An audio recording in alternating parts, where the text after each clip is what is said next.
There's miles and miles and miles of empty spaces between us.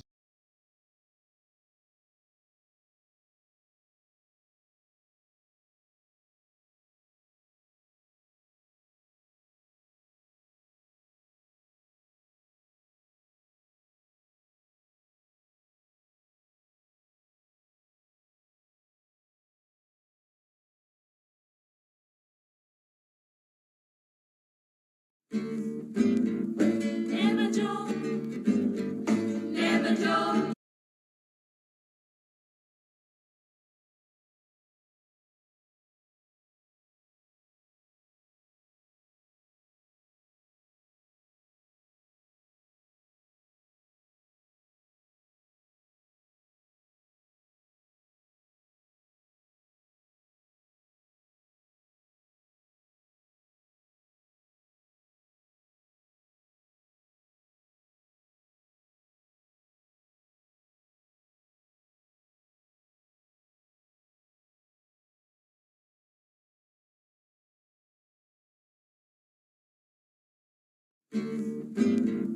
Never do, never do, never do.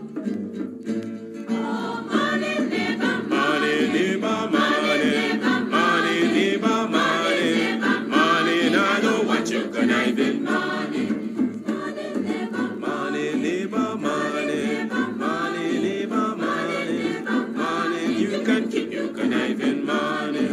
When you been a corrupt in a bill tell me money.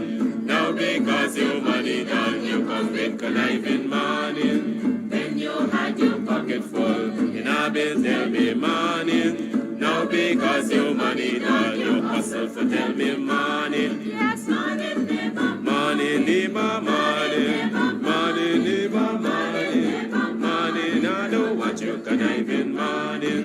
Neighbor, neighbor, joker. Neighbor, neighbor, joker. Neighbor, neighbor, joker. That's all the money that me walk for. A 2 pound note and a guilder piece. A 2 pound note and a guilder piece. A 2 pound note and a guilder piece. This all the money that me walk for. I said money, neighbor. Money, neighbor, money. Money, neighbor, money. Money, now do what you can I be money. Oh, Joseph.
Morning, neighbor, morning.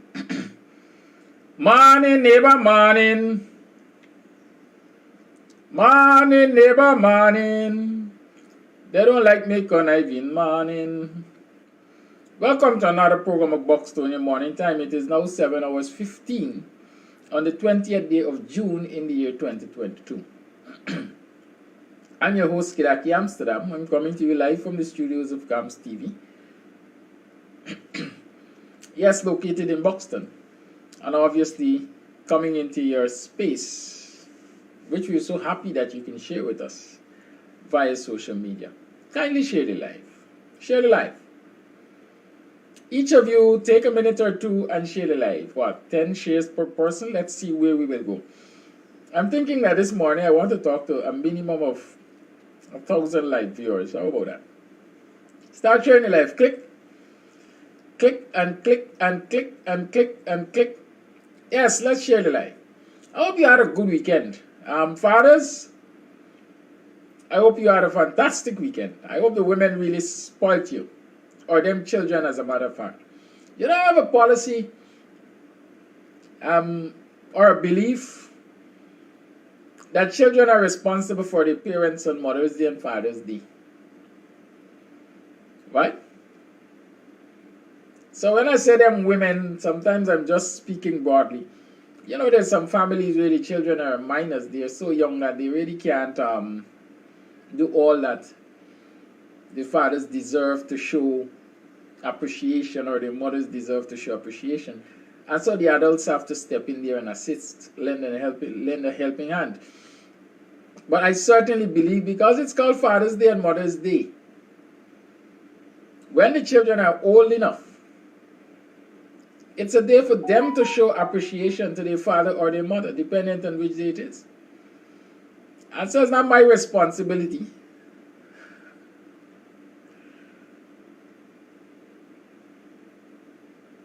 right? It's not my responsibility to show appreciation to your mother. I have to show appreciation to my mother or my father.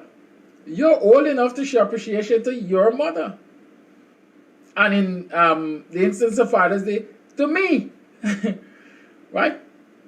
But you know, I don't know, sometimes we got this thing twisted, where we believe that our mothers have to show, or what should I say, wives have to show appreciation to their husbands for Father's Day. Let the damn children do it when they're old enough.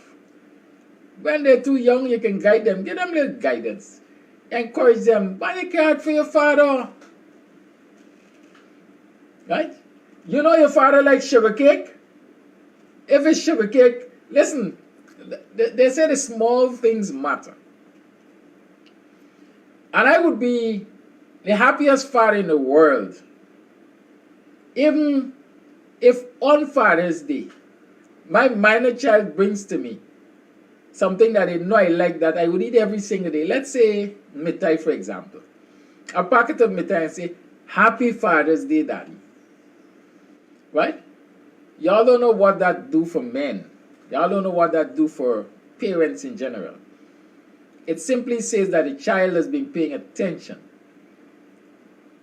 They've taken time to observe you and they know what you like. And they're showing appreciation. Usually it's not the size of the gift or whatever, you know. It is a thought. Right? And so I hope them children took care of their fathers yesterday. I hope them children took care of their father yesterday. Even if it's a bi-leg. You know, some men like a bi-leg curry. Hey, cook a bi-leg curry. If there's so you can afford it, so you can afford. And fathers will appreciate that. Parents will appreciate that. But some of y'all just there on the house. Y'all wake up, y'all didn't want some morning. Right? But let me knock parents. A lot of parents believe that, like with everything, business management and financial management and taking responsibility for conduct and so on, a lot of people believe it just happens overnight. It doesn't happen overnight. Share the life. Share the life. It doesn't happen overnight. We have to groom our children from the womb. This is modern time. I hope by now every single individual understands that children are socialized from the womb. From the moment of conception, you can impact a child. And so we don't have to wait until they turn 10 and 12 for get sense. They got sense from conception. It's 5 senses supposed to born with senses. Plus common sense makes it 6. Right?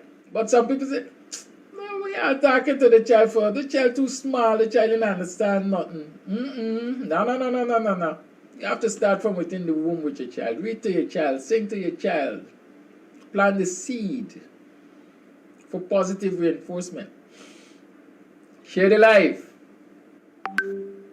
Share the life. What are you waiting for? We ain't even got 600 yet. I said I want to talk to 1,000 this morning. Right? Cathy from quarantine, how you do, girl? I'm waiting for the snapper. Yes. Share the life. Y'all share the life, man. Yes. So you have to start to groom your children from your early years to understand and appreciate what many people will call the simple things of life. What I call the simple things of life. And you don't have to be a billionaire family to teach your children to show appreciation. If you can't offer something physical, as people might say, tangible, the intangibles are good too, you know. Just a hug. Mom, I appreciate you. Dad, I appreciate you. Thank you for doing what you do. Yeah? Y'all know me. I'm the forever skeptic. I always see the other side of something.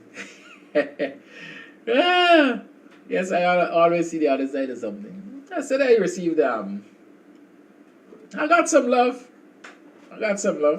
I was reminded that I'm getting old and so on. Well, I was also told that I'm the best father. Thank you very much. And so on and so forth. So I hope the brothers, I hope us fathers, everybody had a good time. Everybody has something that they can reflect on that is positive. And I want to say, continue to be the best that you can be. Always be in competition with yourself. Be in competition with yourself.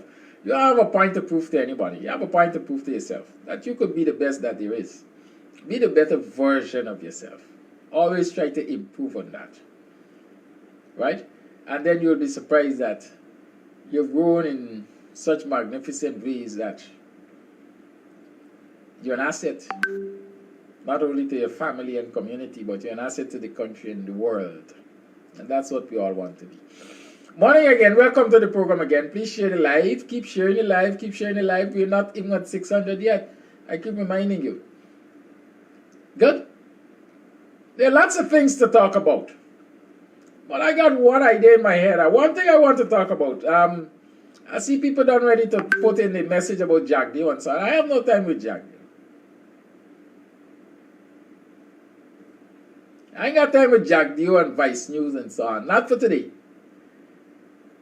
As old people say, you're seeing it every day. You want to look for it with jug lamp in the night. No matter for you. I ran around helter-skelter yesterday. Oh God, the amount of videos I received with snippets of the Vice interview. Y'all won't believe how frustrating it was. Oh gosh. I appreciate the fact that people are sending me information. Everybody is sending me a clip. You know what the thing doing to my cheap cell phone, man? It overloading it. Good. But thank you for your bits and pieces of information. As old people say, it's not nothing new. Right? There's nothing new under the sun. And so quite frankly, I don't know what the big excitement was about, because everything the Vice News reporter highlighted, Guyanese new. Guyanese new. You see it, as I say, you see it daytime and you look for it with jug lamp at night. Guyanese see corruption in this country every single day. Minutes, by the minutes and seconds. And they're still waiting for some, yeah, believe it overseas, some Yankee or some English woman or somebody from overseas, some light-skinned person or something to come and say, hey, we got a smoking gun, this is it.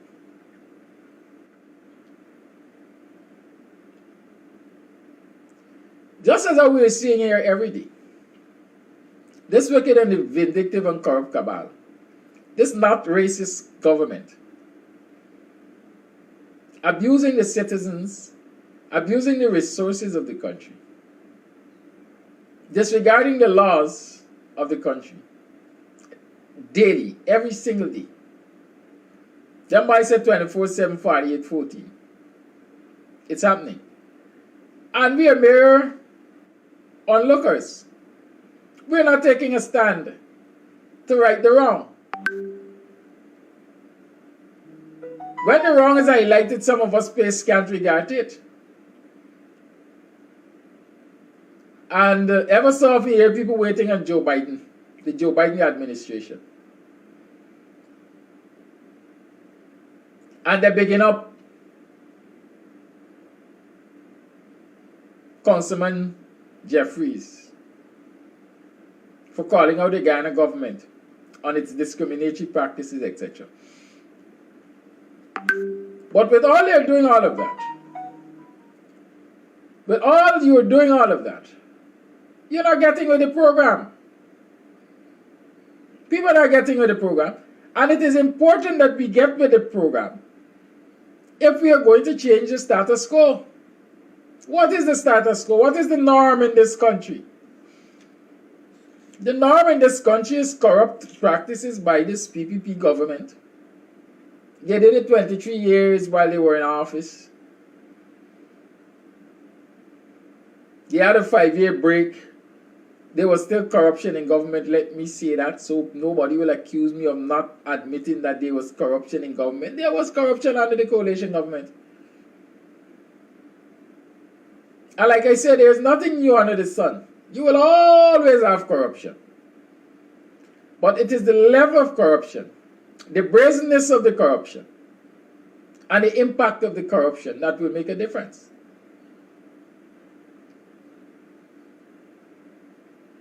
Good? So, they did it for 23 years. Under the coalition, you had corruption for 5 years. You had much less, at least more clandestine. Right? And here we are. In 2022, a mere 2 years or approaching 2 years of the PPP in government again, that you got it up in your face, corruption. We are aware of these things. Everybody can tell you about these things. Everybody can give you an example of what corrupt practice is taking place where they're working or in their neighborhood and so on. Share the live. Share the live. We're not at 700 yet. Why y'all stop? Please share the live. Right? But nobody is doing anything about it. So we're not getting with the program. Are we going to sit back and believe that the Biden administration is just going to come and fix it for us? It can't happen. It doesn't happen so. God help those who help themselves. And if you are looking at the Biden administration like unto God, then y'all got to know. The Biden administration can only help you if you help yourself. How many of you are in ministries where documents are coming across your desk with overpriced projects, and you're just batting an eyelid?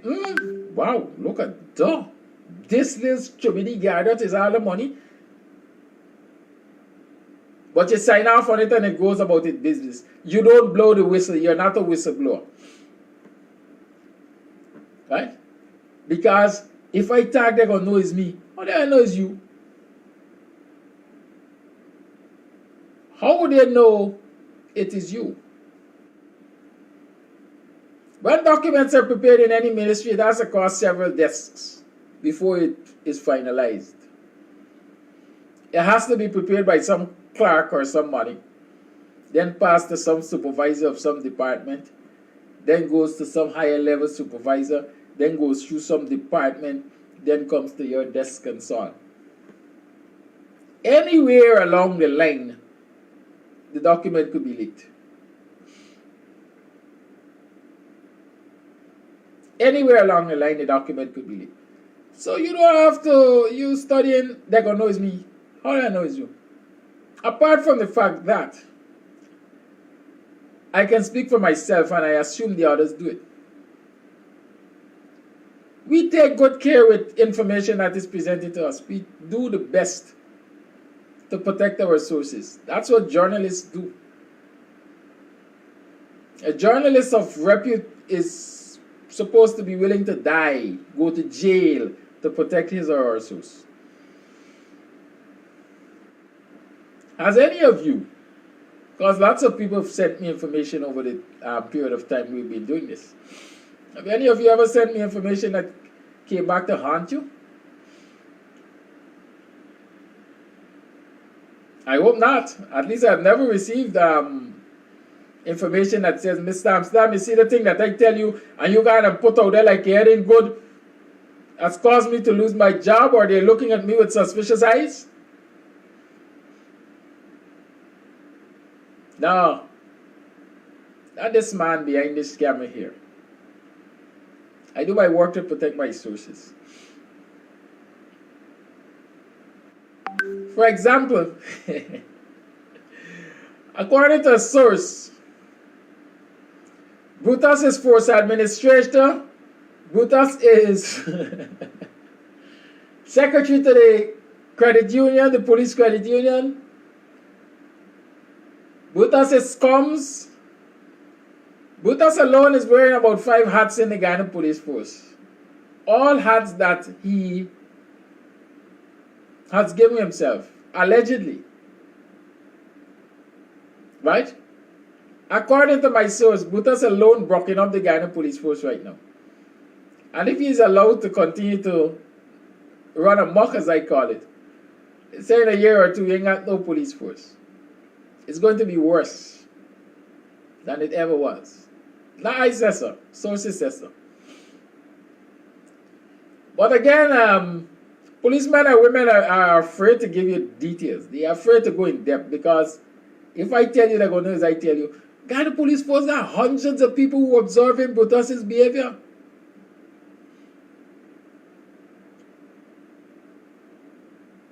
So how we gonna be you? If whistleblowers around the world had your kind of attitude, an attitude of fear, and I sure many of you are Christians, you're all saying, what? I'm not, what was the thing? I'm not a slave of fear anymore. What is the song, man? I can't remember. Right? Y'all just only mutter these words. You have to believe them in your heart. If whistleblowers around the world were behaving like you would never have gotten the WikiLeaks. Right? You would not have gotten the WikiLeaks. And as I'm talking about it, I mentioned Brutus. Let me mention his partner in crime. They're like twins. Understand, Hickens has been given 5 years extension. You know, when you reach the age of retirement, which my sources tell me is upon Hickens, they say really and truly Hickens must have about 2 months to stay in the Guyana police force. Because his accumulated leave, which he is supposed to take before his date of retirement, will take him into retirement. And so he is supposed to proceed on accumulated leave.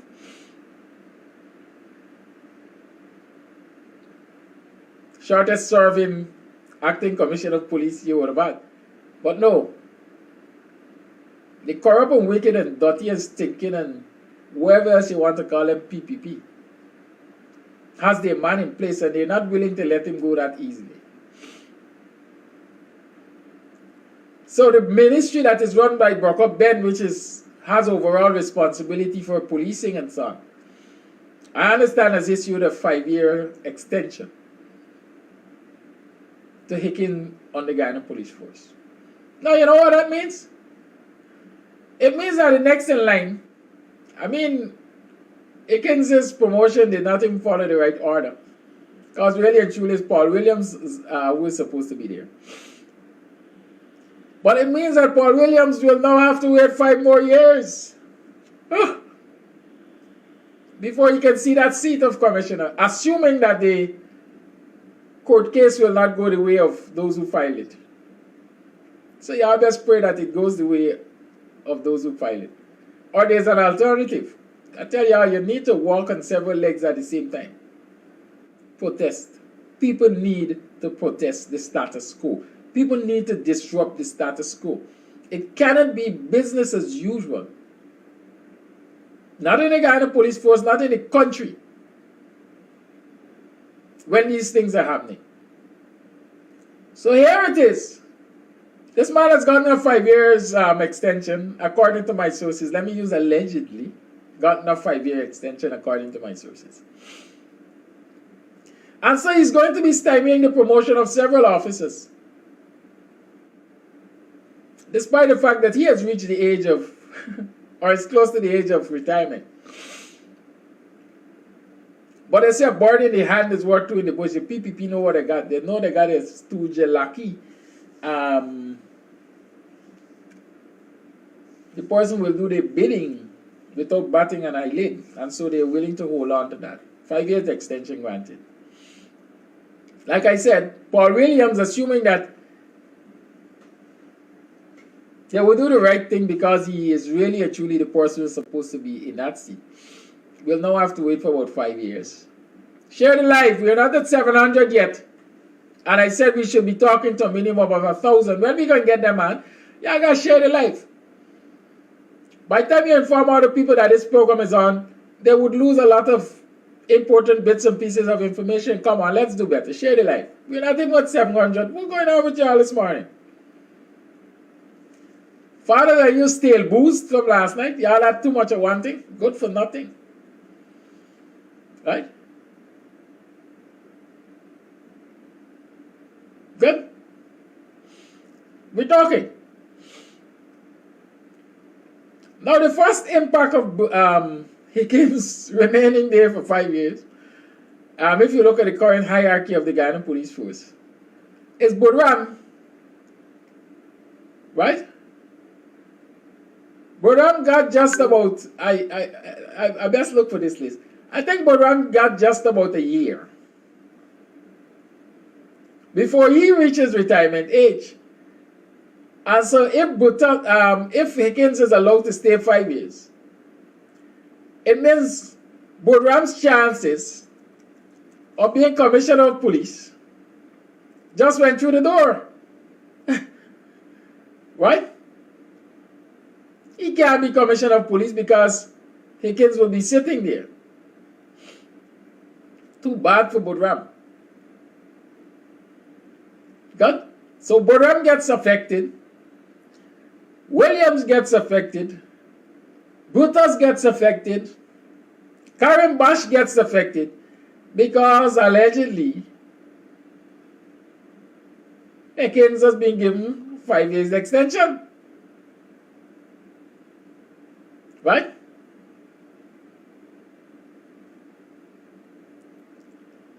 Let me tell you the story.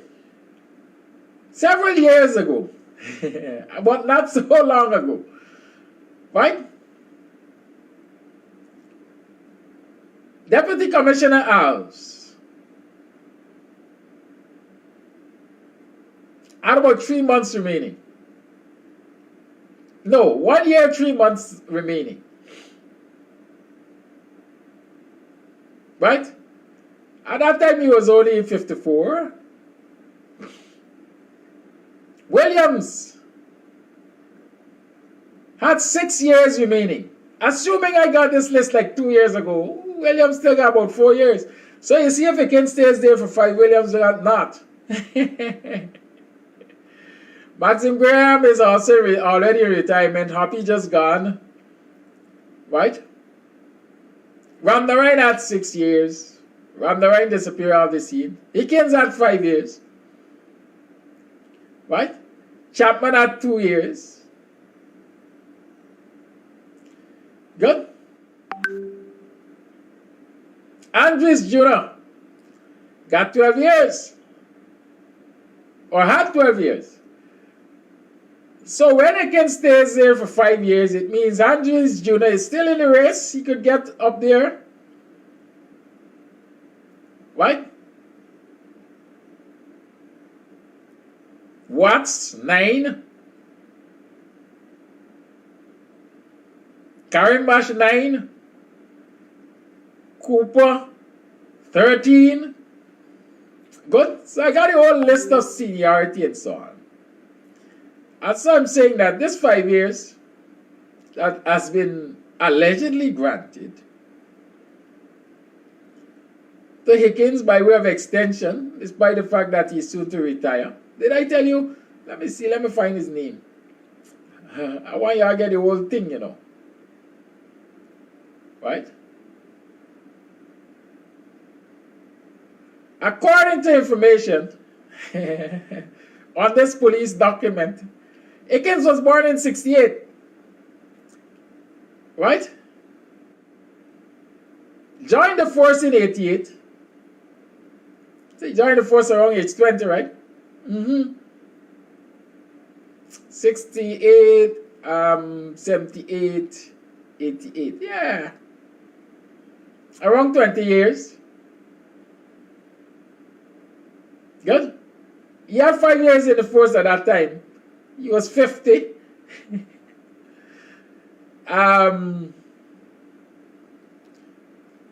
What am I saying? I'm talking about Hickens, eh? Good. So the man was born in 68. That makes him what? 53 thereabout now? Let me see. 68. 53, 54 thereabout. Right? And so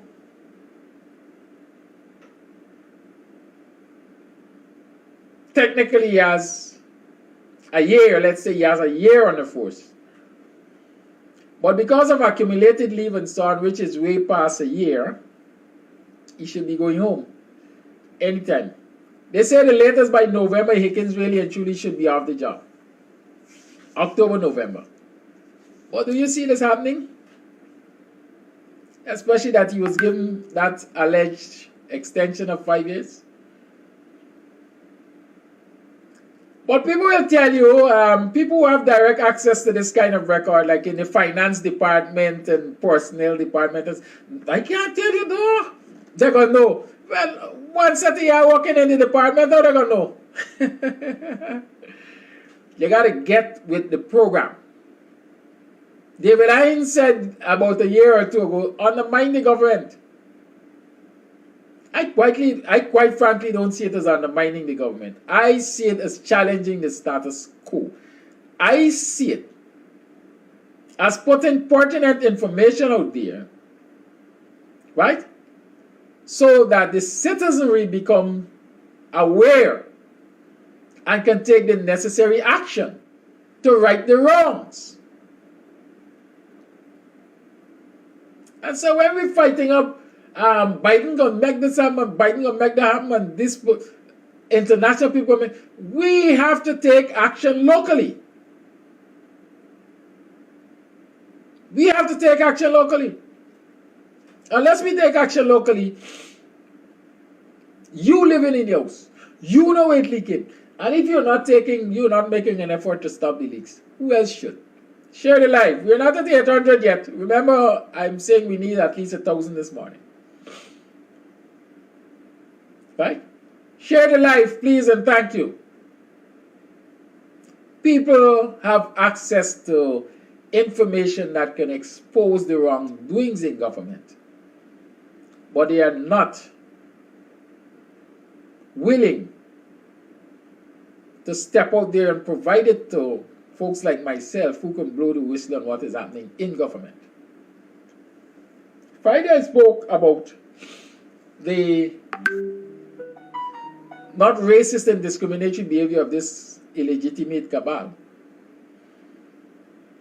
When I said that at the more martyrs observances, the instructions given right? The instructions given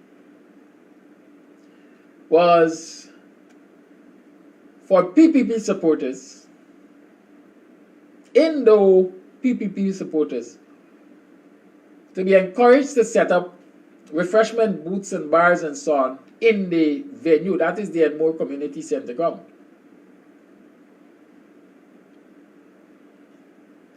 And this illegitimate and wicked cabal will then use the opportunity, use their presence to gift them money coming from the coffers of this country. $50,000 each. $50,000 each. Well, by the end of the event, you must ask yourself how many $50,000 were given out. But take this, as they say, put it in your pipe and smoke it. Those folks who set up the booths received way more than $50,000. Way more than $50,000. Number one. Number two, it is rare that you invest in adventures such as a bar or so on at an event and you get sold out.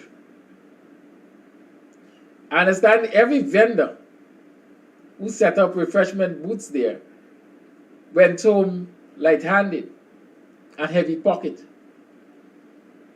The powers that be, they not only give them that money, how much ever it was, but they bought out everything from the booths and bars and shared them out to their supporters. So it was a worthwhile investment for those people who were encouraged to and took the encouragement.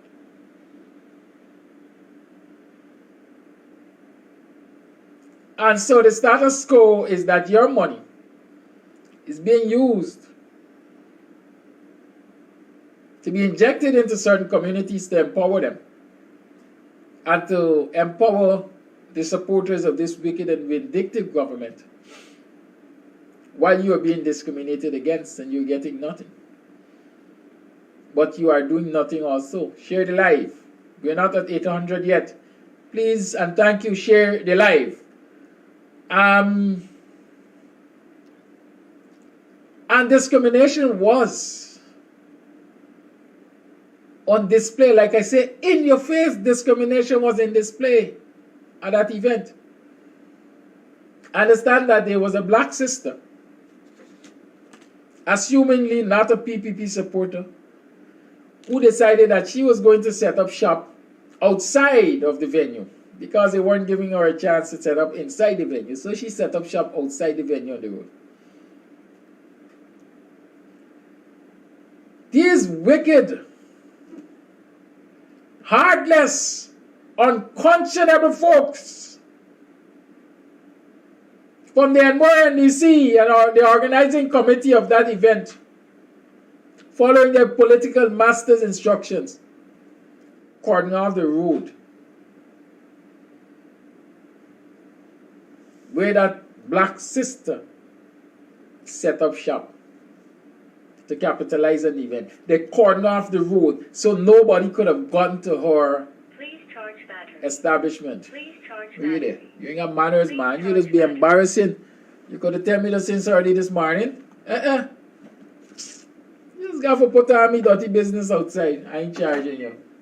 Alright, you're going to charge now. Yes. They did all that they could have done to prevent people going to buy from her.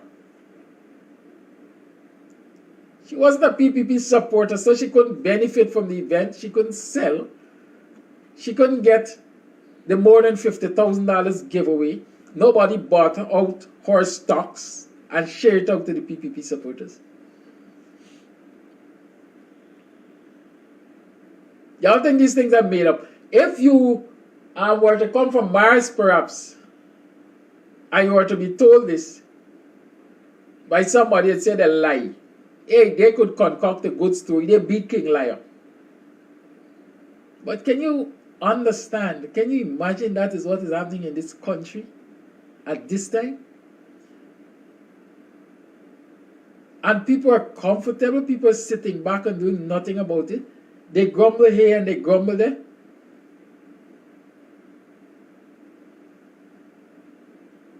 We have to get with the program. You have to get with the program. You have to share the life so lots of other people become aware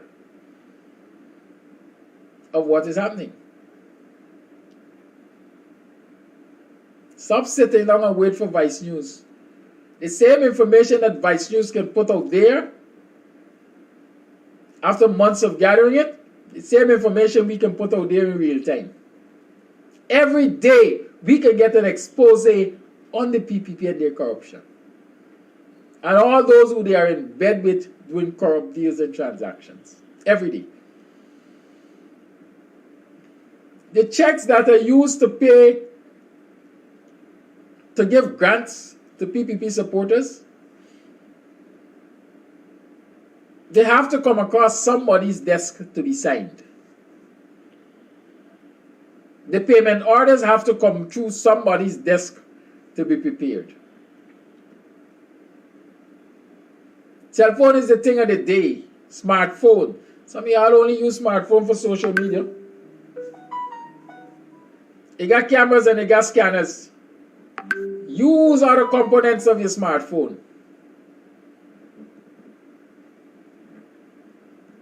Right?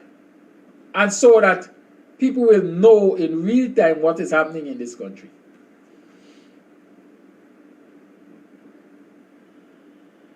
Let us just stop crying foul. We have to take action.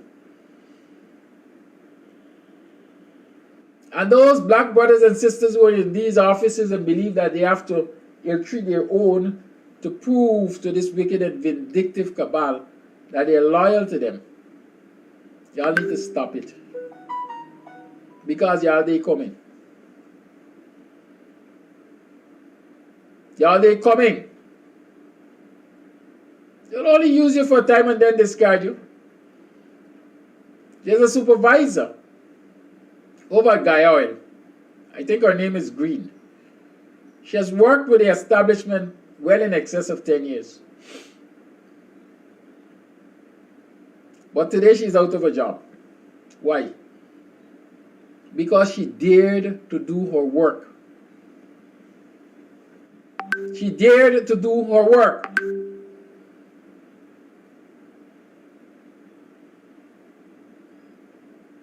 Let me tell you what I understand happened.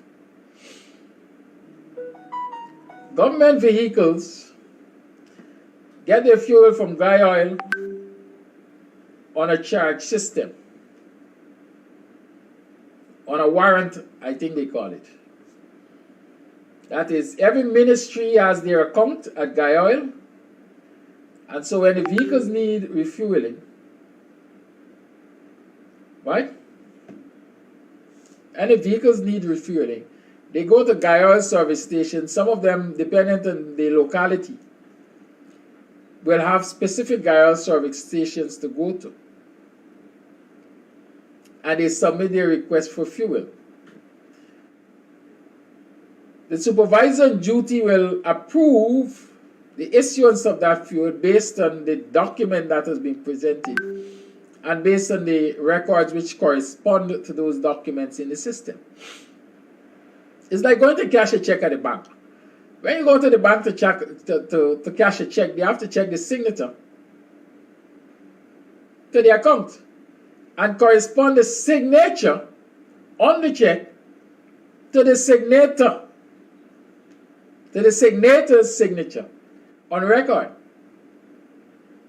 And once it corresponds, you get paid. If it doesn't correspond, in most cases, the teller folds the check, staples it, and put what? Return to wherever. And they have a tick indicating why the check was returned, why the check wasn't paid. Normally, when you're given that, you're not supposed to open it, or they don't expect you to open it, so you don't know what the problem is. You go right back to payer. Right?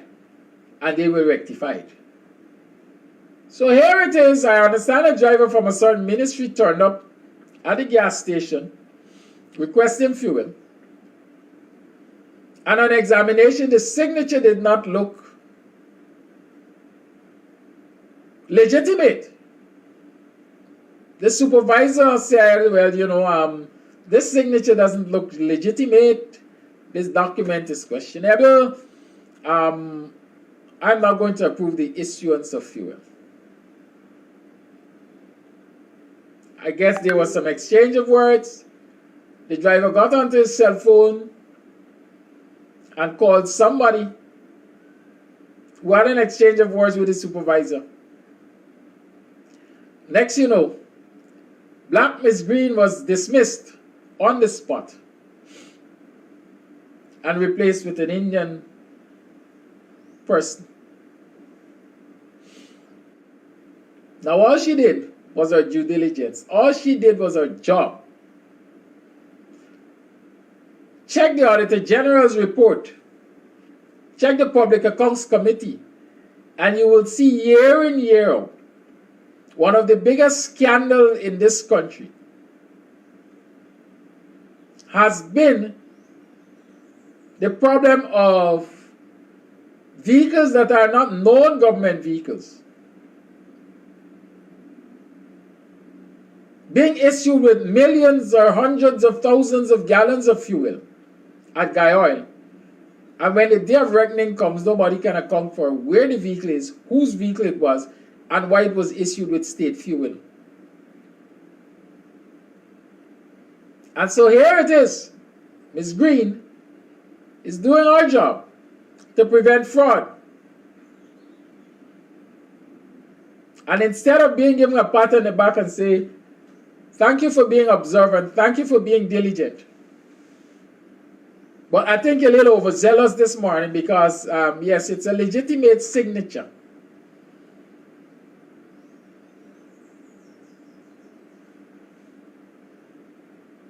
They dismissed her.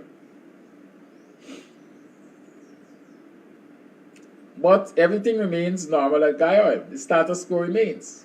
Fuel is being sold. Pump attendants are at work. Supervisors are at work. Managers are at work.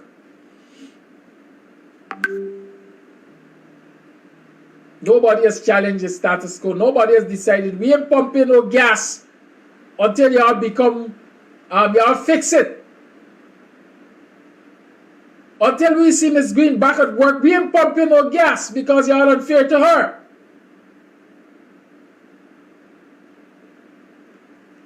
The status quo remains.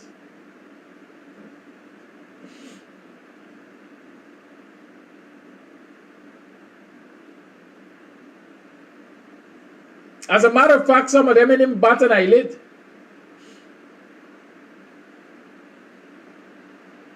Some people didn't bat an eyelid. They can't even be bothered. Like how some of y'all can't be bothered to share this life that we could get up to 800.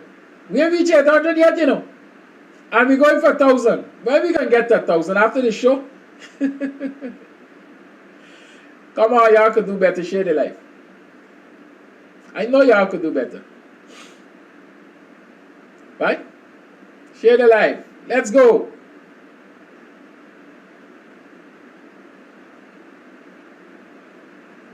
You have to encourage somebody to encourage somebody. So people are just sitting back and not recognizing, like I usually say, that everybody's struggle is all of our struggle.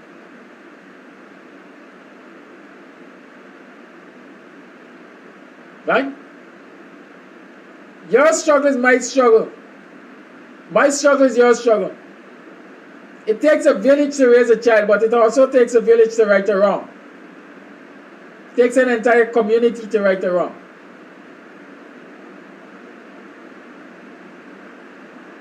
Saturday I was out there with the folks from Golden Grove. As you're aware, you saw me do that live update from Golden Grove. as the candlelight vigil was taking place.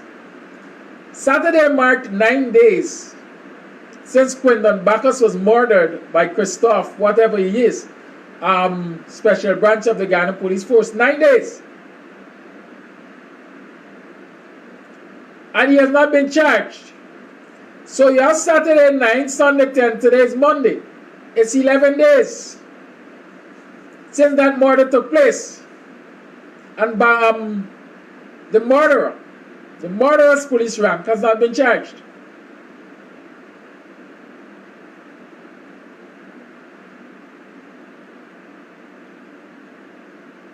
But we're not getting protest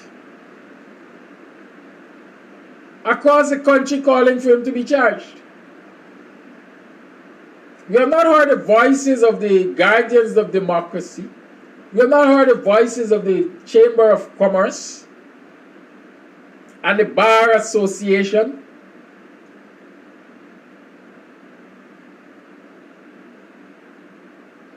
And civil society groups such as those. And so the people of Golden Grove are left to struggle alone for justice. They have been protesting for the last 10 days, 11 days. But we're not getting people traveling from Georgetown and further east and west and so on to join their protest and lend their voices to their protest.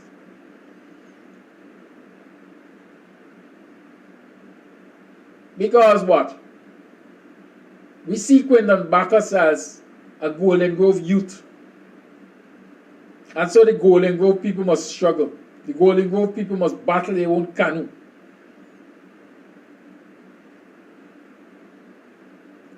That's not how it ought to be.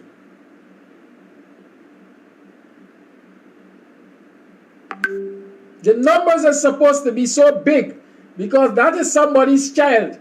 And if there's nothing else that should unite us, is that each of us have mothers and brothers and sisters, and we come from a family. And so when somebody else's family member is brutally murdered, we should feel affected too, because the possibility is our family members can be brutally murdered. And 10 days, 11 days after, the perpetrator is not charged.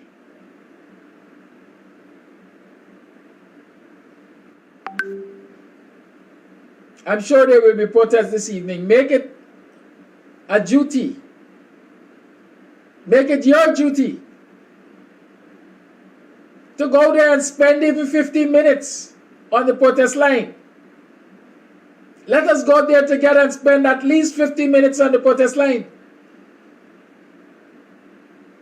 And so when the powers that be, the authorities, the corrupt cabal sees that this thing is getting bigger and it can get out of hand, the longer the way to charge the perpetrator for this murder, it's likely that you will force their hands and they will have to act. You have to upset the status quo. Get with the program.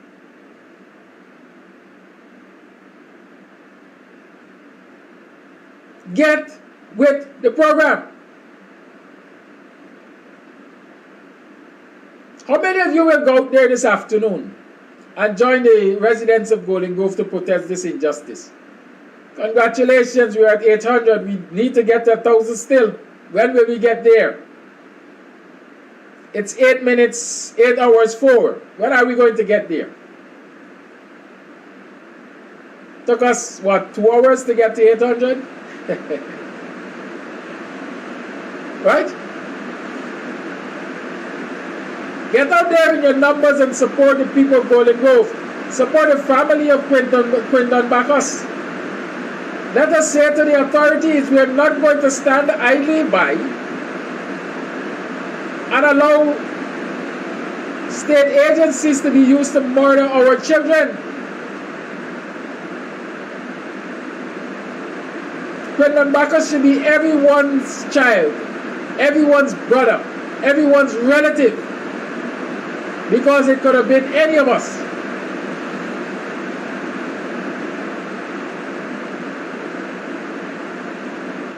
We can't sit back and wait and say, well, the Biden administration and the United Nations Human Rights Commission will deal with them.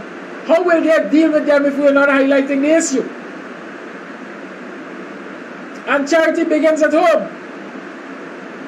Why wait for the international agencies to deal with them when we have the power to deal with them? We need to be out there in our numbers. That's what we need to do.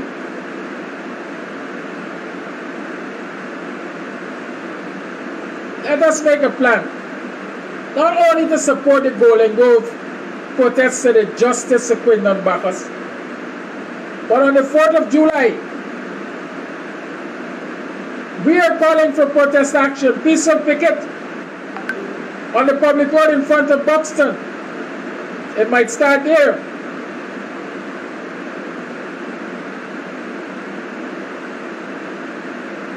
But I wish it doesn't end there. Come out on the 4th of July. Come out in your numbers. Let us highlight the ills of this government.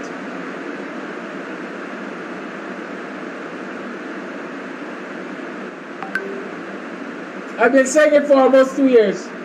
Every day the people of this country are given reasons to protest. Every day.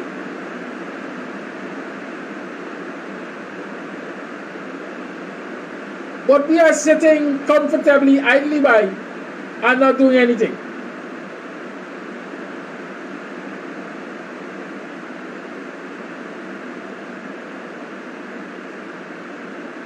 Right?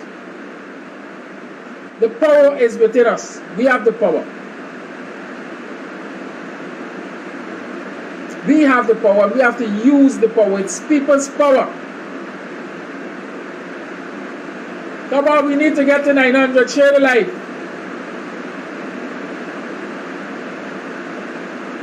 And when we come out with our numbers to support Golden Grove, and the numbers are big enough in Golden Grove, and the authorities are not acting fast enough, then the onus is on us to move the struggle from Golden Grove to Georgetown.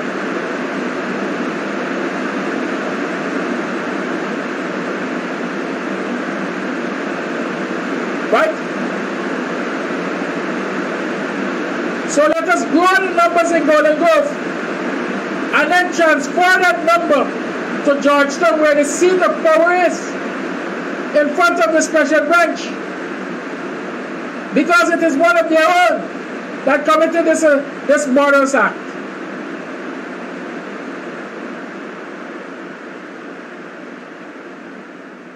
And so when you go in front of the special branch with large numbers, you're forcing them to act. This murderous policeman must be charged.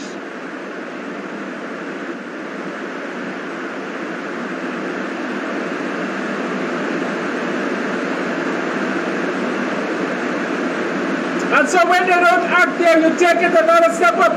That is how you challenge the status quo.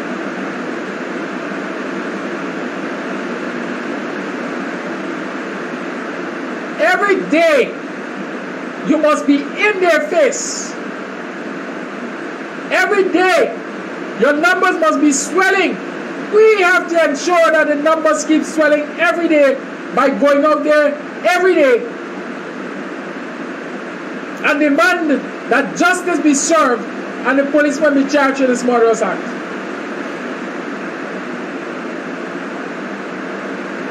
Every day. And we must move it from Golden Grove and take it to Georgetown. Because I always say, like I argued when we were walking around on Coffee Square, like around the walls of Jericho, that when you stay so far from the seat of power, you're not causing any disruption and they don't care.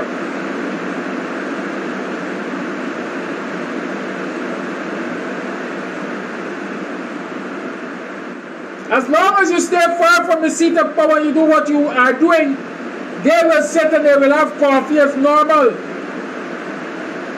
They will have their tea break as normal. They will be conducting corrupt practices as normal. But take it to where the seat of power is and disrupt the status quo, and they will pay attention to you. And so not only should we go out there and swell the numbers in Golden Grove, but when the numbers have swollen in Golden Grove to big enough numbers, then we will have the confidence that the struggle should be taken to Georgetown to get the attention of the powers that be. And that's my encouragement. That's my encouragement. So as of this afternoon, let us go join the residents of Golden Grove. Let us swell the numbers. And let us start to strategize to go to Georgetown in front of this special branch and demand that that man, that murderous man, who is a member of the special branch, be charged. 11 days after. 11 days after. And he has not been charged. What are we waiting for? Had it been a civilian, he might have been charged in 48 hours.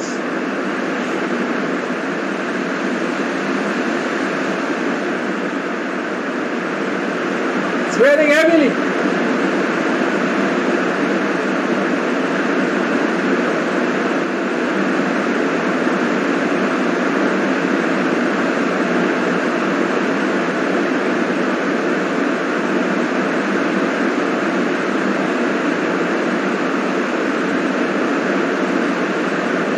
People are talking about the opposition's weakness. The opposition has its role, and citizens also have roles. Let us all honor our roles and responsibilities. Let us not sit and shout the opposition, the opposition. Where the opposition is absent, we ought to be present. And if where the opposition is present, we ought to be present to lend them support. That is what I'm talking. The struggle is not exclusive to any group. The struggle has to be inclusive. And we each and every one of us must play our part. We must play our part. Can't sit back and be keyboard warriors, social media warriors. There's a role for this. But we also have to put our bodies, our shoulders to the wheel. We gotta get with the program.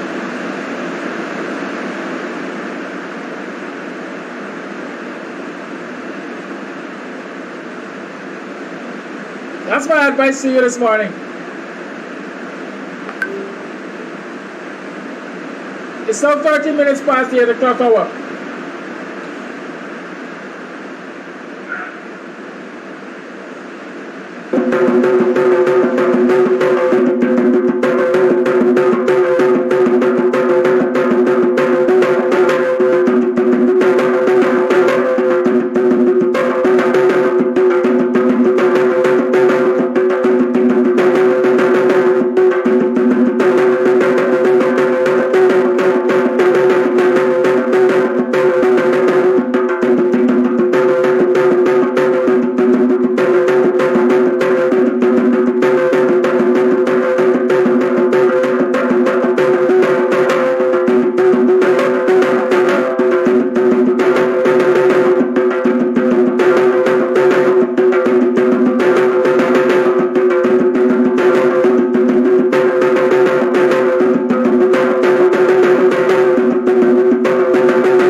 Morning. Welcome to another program of Buxtonian Morning Time. It is 7 hours 17. I'm your host, Kidaki Amsterdam. I'm coming to you live from the studios of Kams TV located in Buxton. And those of you who are on social media viewing this live broadcast, I thank you for sharing your space and time with us. Do share this program with others. So start clicking share, please. We are not at 400 yet. And we've been on for like an hour. Right? We gotta do better than this. Share the live. That is all some of you will ever do. Share the live. Please share the live. Yeah, share the live. It's day 12, you know. It's a dozen days. 12 days since Quindon Bacchus was murdered by Special Branch Officer Christophe. No charges have yet been filed. I guess what they call it, Office of Professional Responsibility, is still conducting its thorough investigation. But Saturday, when I walked with the residents of Golden Grove, Victoria, Golden Grove, Aslington, Nabaklis, and surrounding areas, one thing was clear. One thing was clear. Murder was intentional. Murder was premeditated. You see the distance on which we walk from the market road?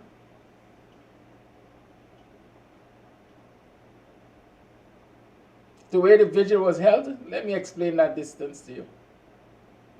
This morning we have Mr. Winston Jordan on.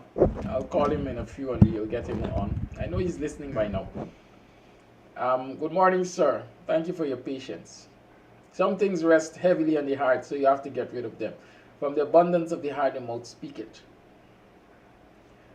Share the live, please. Share the live. Before Mr. Jordan comes on, I would like to know that we're talking to close to 1,000 persons. So let's say when Mr. Jordan comes on in a few minutes, we should be at 600. And we'll work our way up there towards 1,000. So share the live. Please and thanks. Share the live. Share. Go ahead and share. Rasco Joe, respect. Yes, so I'm saying to you. From the Golden Grove Market, if you are following the march, the protest, when they made the first stop, very first stop, that is where the shooting started.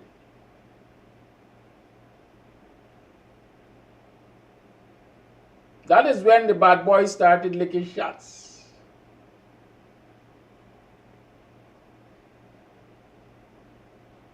At least that's the information I got. And where the vigil was held, that is where Quindon Bacchus collapsed and died. Or, as a matter of fact, that is where he received the final shots, or shot.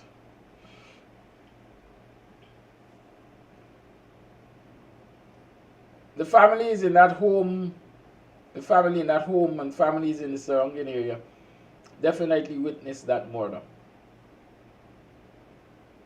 A lot of them have disappeared from the area.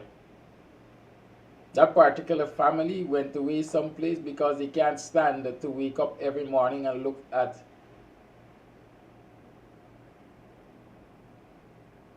the spot where that young man lost his life.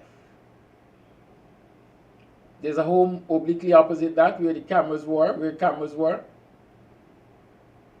My information is that they were instructed to take down the cameras. Police don't instruct people to take down cameras. They ask permission to access your camera feed. And having access to your camera feed, your cameras remain intact. They don't have to take down your cameras to see what happened. What they have to do is look at your DVR. Go to that section of your recording where the evidence is and clip it. So they don't even have to take your DVR with them. But this family was told to take down the cameras, according to my information. Isn't it clear that the police is trying to cover up this murder? But there are lots of videos out there, and they say a picture tells 1,000 words. What do videos tell? Share the live. We're not at 500 as yet. And Mr. Jordan will only come on when we're at 600. So share the live. We're way behind time. And he has lots of information for us to talk about. Y'all want to hear about sue and corruption? And who takes government business to their homes to get it done?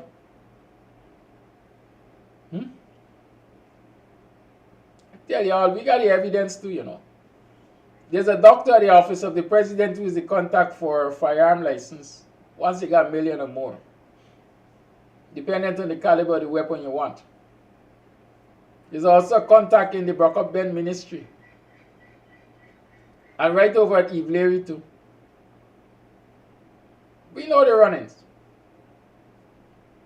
Brock Ben might not know or might claim not to know, but we know the runnings.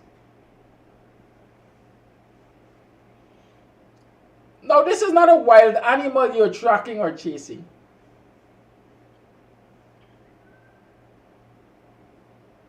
And if you're prepared to go to those lengths, even if you say this man was attempting to sell an illegal firearm, a firearm which you claim that you confiscated, by then you know the man.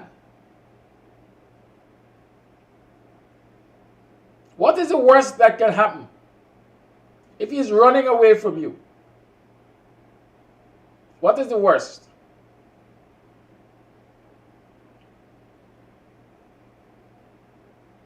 Policemen and women and members of the coercive arms must be held to a higher standard because they know the law, they know the right. And those who know the right and does it not, those who know the right and do it not, shall be whipped with many a stripes. The people of Golden Grove and Victoria and Hands Grove and Nabaklis and all Guyanese, all right-thinking and law-abiding Guyanese, must stand up and ensure justice is served for this young man, Quindon Bacchus. Don't allow the police and the powers that be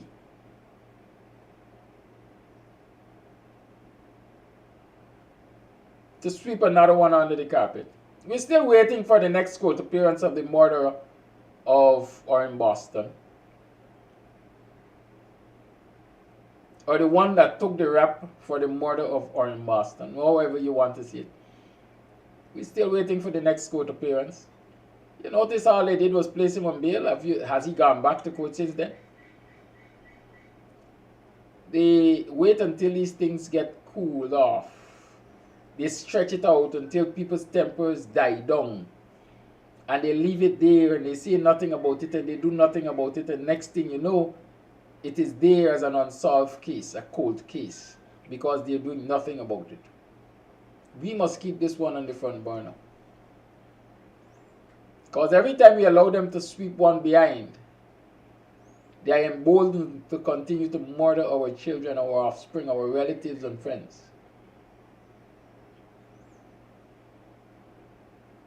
And we become further endangered because no one knows when it will be his day to be hunted and killed by these murderous cops. So like I say,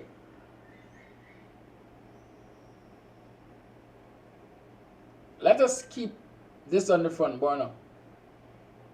Come out and join the people at Golden Grove this evening again and protest. Let the numbers swell. Protest is meant to disrupt the norm. I'd like to see so many people overflow onto the public roads in Golden Grove. There must be so many people that they can no longer stay on the parapet. They definitely have to overflow onto the public road. And that in itself will result in a disruption of traffic. And let all eyes turn to the east. All eyes turn to Georgetown. All eyes from Georgetown turn to Golden Grove to the east coast. That's how you get attention from these murderous folks who are sitting in high offices, watching you through their Venetian blinds and saying, Quindon gonna bury Sunday, that too shall pass.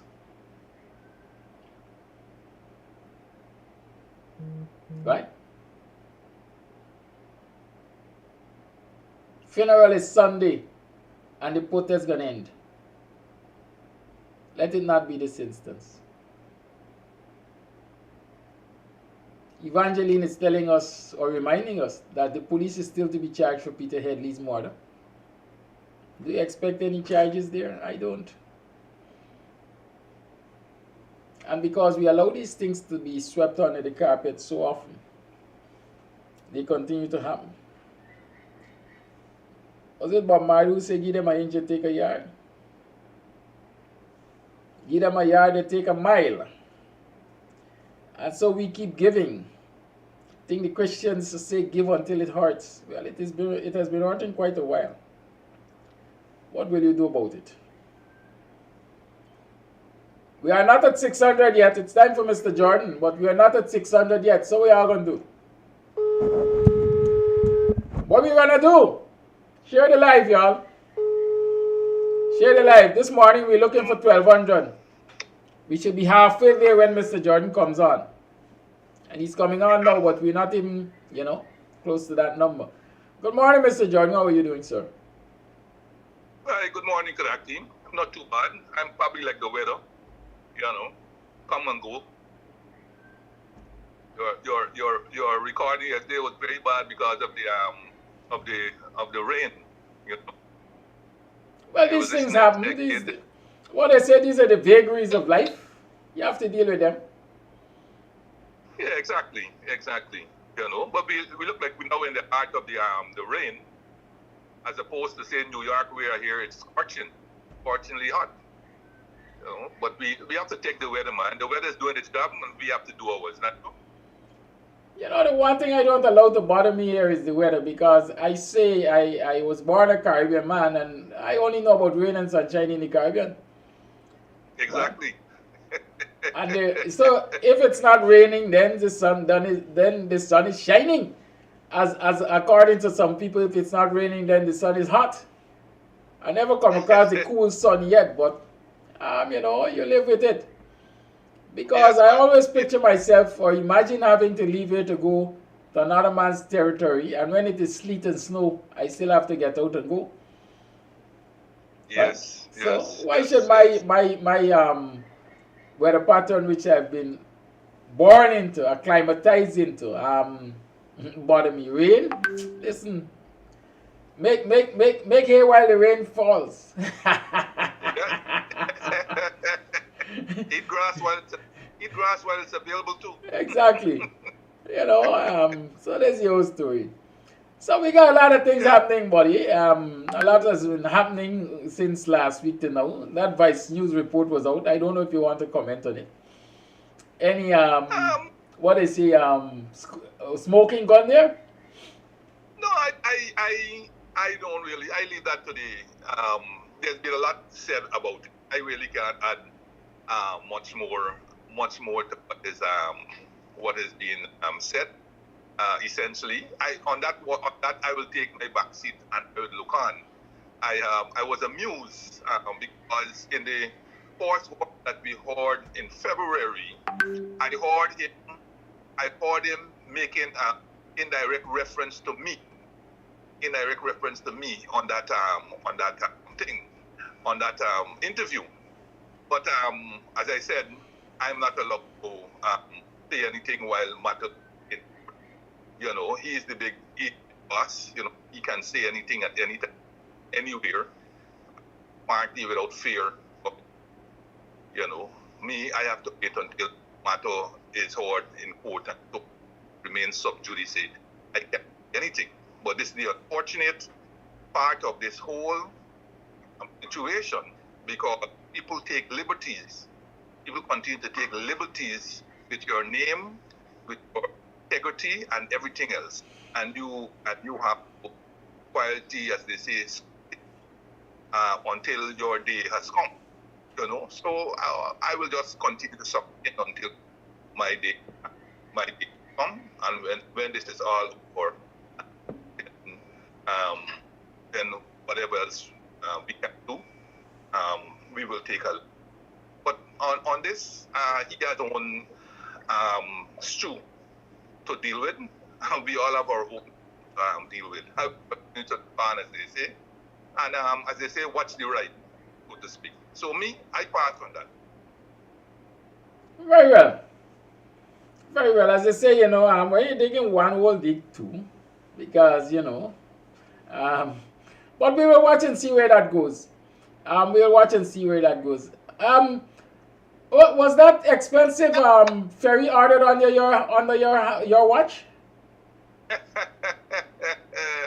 Oh my goodness! I tell you, look, back in the 40s and 50s, and when you look at these ferries, MV Kimbio, MV Malali, Mokoro, and the other one, the three sisters, the other one, Torani, and MV Torani. When you look at those fantastic boats, they carried passengers, they carried vehicles, and they carried goods. Massive, beautifully built boats. And I understand, I think they were built right here, I think at Buxtons, and so on. And these were built in I think somewhere around in the 60s, maybe before, I don't know. But look at their beautiful design and so forth. And look how long they last. Look how long they lasted and so forth. And certainly they didn't cost 12 million US, 12.7 million US, and so on. But look at what you get. Look at what you get in. In fact, I think they had a press conference yesterday, and they couldn't even show pictures of actual boat. They showed a sketch model. They put on the table, I believe, a model, right, that would have been prepared well before the boat was either built, renovated, what it would have been. They put a model. They didn't put a moving picture, right? Like a small 5 minutes video, or not 5 minutes, maybe 2-minute video. But Mr. Jordan, let me cut in here. If you look at that model and you look at the actual vessel, then in the commercial court somebody could be sued for false advertising. Well, all I'm saying is that you went there, you went with your cameras, and you went with your everything and so on, and you could have taken a 2-minute video and bring it here, and at the press conference you show it, and you try to debunk whatever massive criticism that had been taking place on social media. I can tell you 1 or 2 people well up in this society here have expressed disgust at what they saw. They're not going to come out publicly and say it, of course, because it's going to affect relationships and so on. But they have expressed disgust at what they saw. And I'm almost sure that within the government circles themselves, there must be 1 or 2 people who are uneasy with what they saw. But let me tell you something. The history of that whole arrangement was put out there by the former public infrastructure minister. And while I don't have that history in front of me, I know 1 or 2 things about it. Essentially, what had happened is that the Indian government had given us a loan to build the ferry. Okay? Now, whenever India gives you a loan or even a grant, you can only contract Indian contractors or Indian consultants. Okay? And it's a long, tedious process that got to move between their procurement rules and our procurement rules. Okay?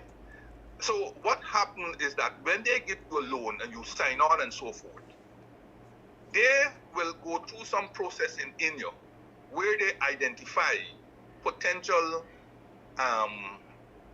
contractors depending on the job. In this case, shipbuilding. Okay? It took a long while before the Indian government could have given us the names of two contractors. You know why?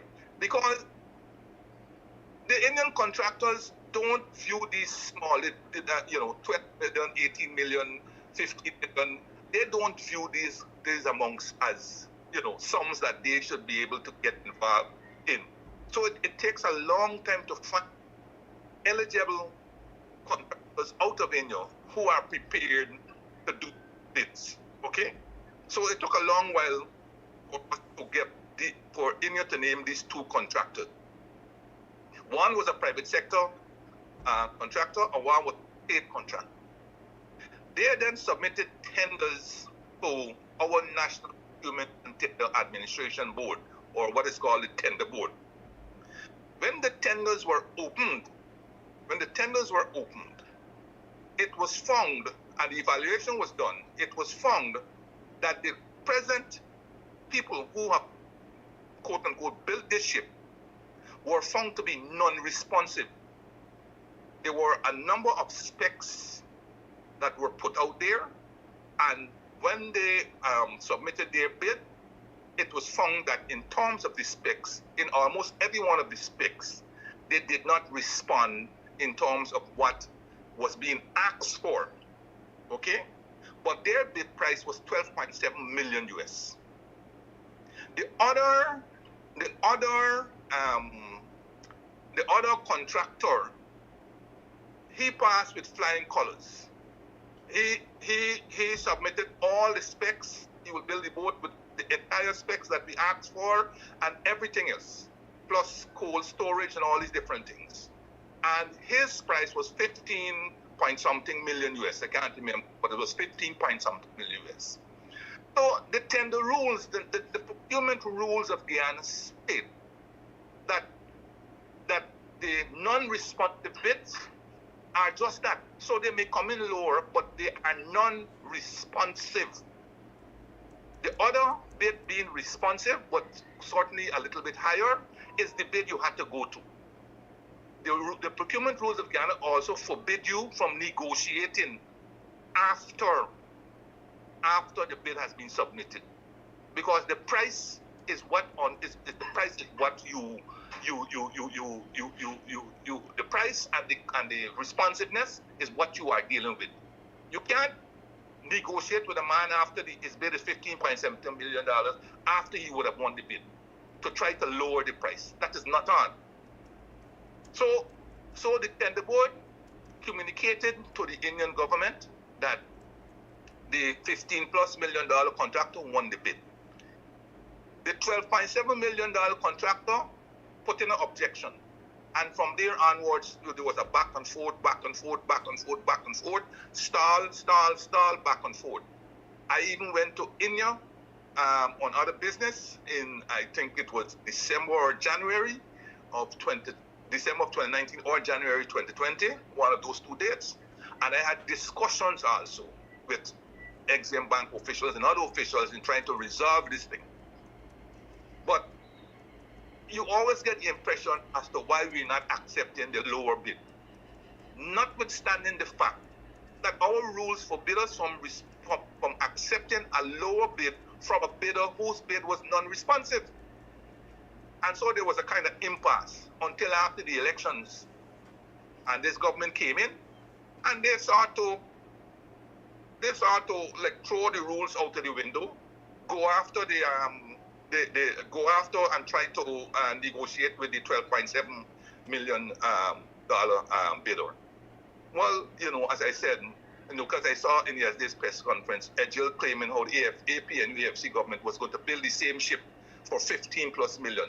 Listen, sometimes sometimes that is one reason why politics really is something people tend to shy away from, because you get all of these things that are said that are totally different from the reality of the situation. Totally different, right? Because if everybody, including if our procurement rules were respected, then the person with the 15-point-something million would have built the ship. Okay? At all times, you do not accept the lowest bidder. You accept the lowest responsive bidder. Lowest responsive bidder. If you're not responsive, then your bid cannot be considered. And you cannot seek to correct things after you enter a bid. Beyond calculations, you might have made an error in calculations that can be adjusted Okay? What is called the adjusted price based on an error in calculation, not based on you putting in new things. But beyond that, whatever you submit as your bid, that is the basis on which it got to be evaluated. So this business about this individual contractor here who's done the $12.7 million bid is nowhere the specs that he's building that boat compares with the specs that was originally put up by the government of Guyana. Okay, and the specs put up by the then coalition government were specs on the basis of international, right? They were based on international specs and trends and everything. And you should see the long process that the coalition government through the public infrastructure ministry went through before they arrived at the final specs. You should have seen that. And an individual who was closely associated with this government was actually in charge of the whole process. Okay? So the furor that you were seeing, it will continue. It will continue, because people expected in a country that is supposedly aspiring to Dubai and all this kind of story, that we will begin to see infrastructure. We'll begin to see modern infrastructure consistent with the resources that we have and that are coming to us. And you compare if MV Kimbio were not in the state that it is in, and it has to be because it has been there for the last 40 plus years, Kimbio will continue to be a magnificent boat running the Northwest. It will be an old soldier who just needed some spit and polish. But alas, it has been there for 40 plus years. Parts are hard to come by. It's probably breaking down steady. It has to go into dry dock often and so forth. And we're not going to hear the last of MV Kimbio anyhow. Because when that boat arrives, they have to have a relief boat when it goes into dry dock. After working on the ocean for some time, it has to go into dry dock. And they will have to have a relief boat. And who knows, maybe they'll go back to MV Kimbio. So we may not have heard the last of the MV Kimbio before. But I think some lessons, when we deal with the other project that I want to deal with too, I identify some lessons to be learned from dealing with especially bilateral donors, and also to rethink our engagement with bilaterals in terms of what we engage them in now, and how best we can use our natural resource fund. Because for me, when we didn't have the natural resource fund, to get the $18 million from bilateral agency X was a great feat. But when you consider this year $958 million at the old average price for oil is going to enter the natural resource fund, it will be more because the price of oil has gone through the roof. I mean, why would you want to even worry about borrowing 18 million US from a bilateral donor? Why? When you could comfortably take that from your natural resource fund. Because the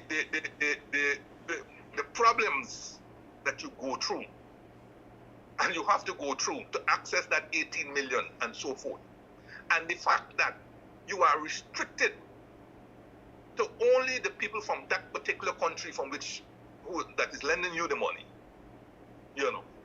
has its own problems. Even though you're borrowing the money, and technically once you're borrowing the money, it's your money. It then again, it's not your money, because the people who are lending you got all the cards. They hold all the cards and they enforce it. It's like you just they're giving you money to provide employment for their folks. Exactly. And you have to pay the interest on their employment costs. Exactly. All of that, right? And as I said to you, all of that you have to bear when you don't have money. Right? You have to bear that when you don't have money. We get contractors, for example, we know nothing about. We know about their track record based on what we may read on the on the internet and so forth. But you have no one vouch for their track records. In almost 99.9% of the cases we have dealt with many of these contractors, we have never dealt with them before, and we have never really heard about them unless we went to the internet and so forth. And you'll see nice pictures and this and that and so on. You say, okay, fine, and so on. So you don't know essentially what you're getting, but you have to hope that what you're getting is in your best interest. Remember, as I said to you, it is the Indian government that will shortlist the contractors for you, using whatever process they use in India. When they shortlist these contractors, they send the names to you, okay, for us to see whether based on what specs they have, whether they are agreeable. If they are agreeable, then these contractors will then be asked to tender for the project. Okay, and these tenders will have to be submitted to our National Procurement and Tender Administration Board for them to make a determination. And when the determination is made, the results have to be sent back to India. And they have to approve, right? They have to approve what has been done by our tender. Okay? So when the tender board made the decision here and awarded the contract to the contractor who bid the $15-point-something million, it had to be also approved by India. And that's where the story came, because then the $12-point-something million contractor, who was a state company, objected to the award that was made to the contractor who bid 15+ million. You know. And it was a long story, and you always want to keep good bilateral relations and all these kinds of things. So in the context of keeping good bilateral relations and so forth, and goodwill and all these things then become protracted, long protracted, so that the people who should benefit, Northwest people and so on, it takes them years afterwards while we go through this song and dance, essentially. But the coalition was standing its ground that it wanted quality for money. That's right. You understand? Because with the kind of distance, between you and India and whether it's China or what may be, you have to hope that more than goodwill, in the context of this money that you are borrowing, you have that more than goodwill will end it. For example, when a project is done in Guyana, the government will employ a consultant, a supervisory consultant, who looks after the interests of the government of Guyana. Okay? But when a project is done in another country, we don't have a supervisory consultant there to determine things. When it's near finish or whatever, we'll send somebody over there, and we'll see how it's going and so on, and we'll break some coconut tomato over it, and we in the ocean and we'll have the pictures and so. Okay. But let me ask you, usually when they send somebody over there, as I would observe, I don't know if I'm right, because not everybody is seen. Do they send the technocrats, or is just the politicians that jump on this trip for another outing and just go and, as you say, break coconut water and so on? No. The technocrat, before any certificate is issued, handing over the boat, the technocrats are supposed to be there. In fact, the technocrats should be making maybe 2 or 3 visits in that 18 months. Technocrats from Guyana should have been making 2 to 3 visits at a minimum to make certain that the specs were being adhered to. Number one, to make certain that the boat was built to the standard specified, and all these other things. To make certain that the materials that are being used are consistent with what we said, and all this kind of stuff. To ensure that progress has been reported is that. So you need because of the distance, you need your technical team to be there. Your shipbuilding engineer, your architect, and whoever else, 2, 3 people, 4 people, go there at least 2, 3 times in that 18 months at intervals to make certain that what is being done, right, is to your specifications and so on. I don't know whether that had been done. I am given to understand that that was not the case, but that subsequently technical people will go there prior to the handing over, official handing over of the boat. You know. By then they already get pig and bag. Well, well, you see, the government has to live with what it tried to upstage at the government. It tried to give the impression that we were going for an expensive boat. It tried to give the impression that we created the impasse, and they were able to come in right away and unlock the impasse. You unlock the impasse without understanding and appreciation of our tender rules. And the public doesn't know. The public doesn't know how this individual with $12.7 million actually ended up winning the contract. That much I don't know, and I don't believe the public being given a satisfactory answer as to how after this person had been given the 12.7. At best, at worst, this whole tender, with the approval of the person who was awarded the contract, should have been annulled. The whole tender should have been annulled, and it rebid again. You know. But different folks, different strokes. That's all I say. Let me ask this before we segue into something else. Was Patterson the person who would have been overseeing this project under the coalition? Yes. So he should have the diagrams and so on, the specs that were provided by these two bidders? Actually, yes, all the specs and everything else and the history of this project are on his Facebook page. If you go to David Patterson, if you go Facebook and Google David Patterson, you'll see all the specs. The specs that were put out in the tender, the specs that were submitted by the tenderer for the 15 million, and the specs that were put out for the tenderer for the 12.7 million. It's all there on his Facebook page, and you can pull it up and put it on your screen subsequently, or if you can do that now, you can. It's right there in full details. Everything is right there, and the history of the bidding of this project, and where it was as at August the 2nd, 2020. Thank you. I'll go look for it. Yes, and actually this allows us to segue right into another project that was that is being financed by the Indian government, and one that is even more troubling than this boat one. Now, I think yesterday there was an article by Newsroom that says the contract signing for the Ogle to Eccles Road project will be this Friday. Will be on this Friday. All right? And in that news release, they quoted Egil at lamenting how long the project was delayed.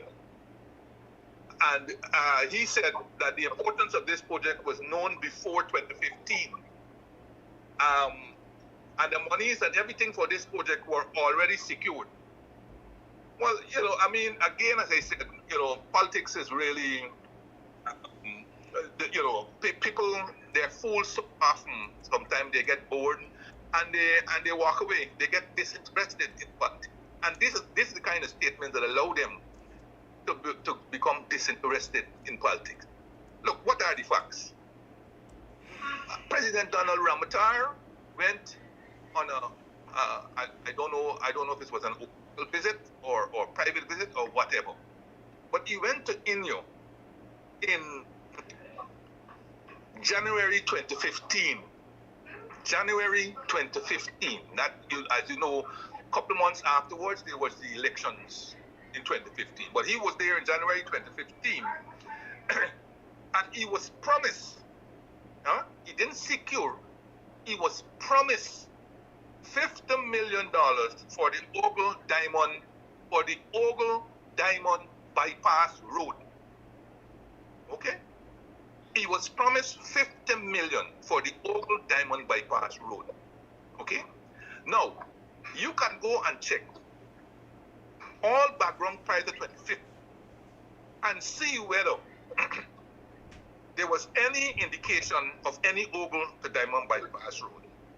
You can check body speeches going as far back as when Jack Joe used to give budget, because I know I was there in the ministry. And there was reference to an Ogle to Temeri alternate road. And then because of the financing and so on, I think Ogle, it was deemed they were going to cut it short to Ogle Diamond. But after a while, that fell out of the budget because I don't know whether it wasn't priority anymore or whatnot. But anyhow, but in that regime of Ramadan, I don't recall Ogle Diamond Road being discussed. But anyway, that aside, he got 50 million, promise of 50 million US to build the road from the Inyo, the government of Inyo, in January 2015 when he made his visit. So that let me say, was a good thing. All right? All right. Now here was the bad thing. Here was the bad thing. There was no study. There was no study done. There's only a concept. There was no study done. So you do not know whether the 15 million that promised by Inyo was the cost of the road. That's the first thing. There was no study. Two, there was no design for this Ogle to Diamond Road. There was no design. Okay. So you got $50 million. You don't know. You don't know what it's going to cost. What it's going to cost. All right. Now it took us, when we came in, of course, we approached Inyo about this $50 million. And do you know? So this promise was made again in January 2015. It was not until 2017, past January, so that's 2 years afterwards, that we were able to get this loan approved by Inyo, by the EXXON Bank of Inyo. 2 years afterwards, after the promise was made, that we were able to secure the loan in terms of its approval. And I remember signing the loan in the finance boardroom, and there was a lot of fanfare over it, because at last we had finally got the money, and we talk about this bypass being important because East Bank Road congested, and then it mortgages and all these different things.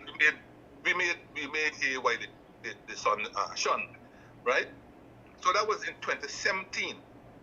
Thereafterwards, as appeared to be typical, we started the backward and forward, trying to get the loan to be effective, because once you sign a loan, you got to get conditions to be effective. We tried to get, again, the problem of trying to get contractors, all right, to do the design work for the loan. Then finally, after a long time, Inyo were able to put up a contractor called Rights, capital R, capital I, capital T, capital E, capital S. Rights of Inyo, right, was awarded a consultancy contract on April 13, 2018. They were awarded, I think, an 18-month contract. And this contract was to study and design. Not to do the road. Remember I told you before, there was no study road and there was no design of the road. It was Rights who we had to contract to do the study and then the design for the road. Okay? And the study and design of the road was for the Ogle to Diamond bypass. Ogle to Diamond bypass. All right? The Rights did an excellent job. There's no question about it. They did an excellent job for the 1.2 million US out of the 50 million, right? For the 1.2 million, 1.3 million US out of the 50 million that was approved by IN. And sorry. Yes, I'm sorry. And they presented their findings in 2019, right? In 2019. Their part of their consultancy terms of reference was to provide a design for a modern superhighway. It must last at least 50 years, and it must ensure space for future expansion, and that also it must be environmentally sustainable. That is, that it can operate even when there were floods, deluge, whatever the case may be. Okay? And sorry, not 18 months. That was awarded for 10 months, for a 10-month consultant. Okay? And when they delivered their final report in 2019, it catered for expansion to a 40-meter wide reserve. It catered for elevation above all possible inland flood threats. Now that's very, very important in building roads in Guyana. You've heard me say over and over again, we are building roads and we continue to build flat on the mud. Given the fact that on the coastal plain, we are going to get even worse flooding in future. We're building roads flat on the ground. No flyovers, no anything. And especially now we're building roads to virgin territory. We're not taking the opportunity to build flyover roads. The road that Wrights had proposed was going to be elevated above all possible inland flood threats. It was going to be connected to 4 communities, Kedaki. And those 4 communities were South Rhinevelt, Eccles, Moko Arcadia, and Diamond. Connectors, 4 connectors on this road, 4. How many we have now? Ah, boy, how many you have now? I believe if you have 1, you have plenty. If you have 1, you have plenty. They built a road, for example, the road that they opened a month back or so from Mandela to whatever. And there's virtually no connector road. So if you there's no way to turn back, or you have to go this full length of that road, go right up and then come back down again. If you for some reason had to turn back. So right? They basically just delaying it. They just transfer the problem from one area to another. As you can see, very many happens because I live close to the road, stone's throw from where the road is, and you see the back up on track. Many afternoons. But I'm not saying it's because they can't turn back and so on, but then of course that has it told. And then of course we asked Wrights to explore, right? The same design for a phase 2, which is Diamond to Soosdijk, right? A same design for Diamond, a phase 2 for Diamond to Soosdijk. Okay. Now, Wrights estimated that contrary to the 50 million US that President Amatar got and promised by the Indian government, this road was going to cost $177 million US. $177 million US. Okay, from Ogle to Diamond. Okay, but part of the reason for this, that the road was going to be built in such a way that in the middle there was going to be provision for a light rail from Georgetown to Soosdijk in the future. And so you didn't have to disrupt road, disrupt traffic, and all these kinds of different things if you wanted to put in a light rail. So you would have down the road, you would have a light rail running in the middle, and you would have traffic. You'll have traffic on the 2 sides of the light rail. One up, one down. All right? That is how you build roads for the future in a so-called Dubai. Let me explain to viewers here. I'm not saying that you're dumb. But I'm saying when Mr. Jordan talks about a light rail here, we're talking about automotive, right? Not Yes. What we call them, trains, loosely. Yes. Right? Like trams right. And things to run quickly through the carrying traffic, passengers and so on. Like not the rail, like the bullet trains and so on. Light rail that will run through, stopping at selected points along the way, maybe even at the connector parts, Right. and so on, right? When this government came in, they blasted the coalition government for wanting to build expensive road, right, and so forth. They blasted the coalition government at how the project was stalled and all these kinds of stories. Blasted the coalition government. And then they came into power now. They watered down the design. They watered down the design with no special features on this road. There was no room for expansion, for future expansion, right? There was no lighting, no footpaths, no roundabout. Only one connector road at Eccles. So only one connector road at Eccles. So you'll be bypassing the north and south rival areas, Mocha Arcade, right? Now I don't have to tell you or any surmising why this might have happened, right? They may say, well, we were trying to cut costs and so forth to cut back into the 50 million. But remember this. They were doing this at the time when monies were flowing into the natural resource fund. When we were talking about this in 2019, no money had yet flowed into the natural resource fund. And more important, force oil was only December 2019. But we were talking about future. We were talking about future. The infrastructure of this country has to be modernized.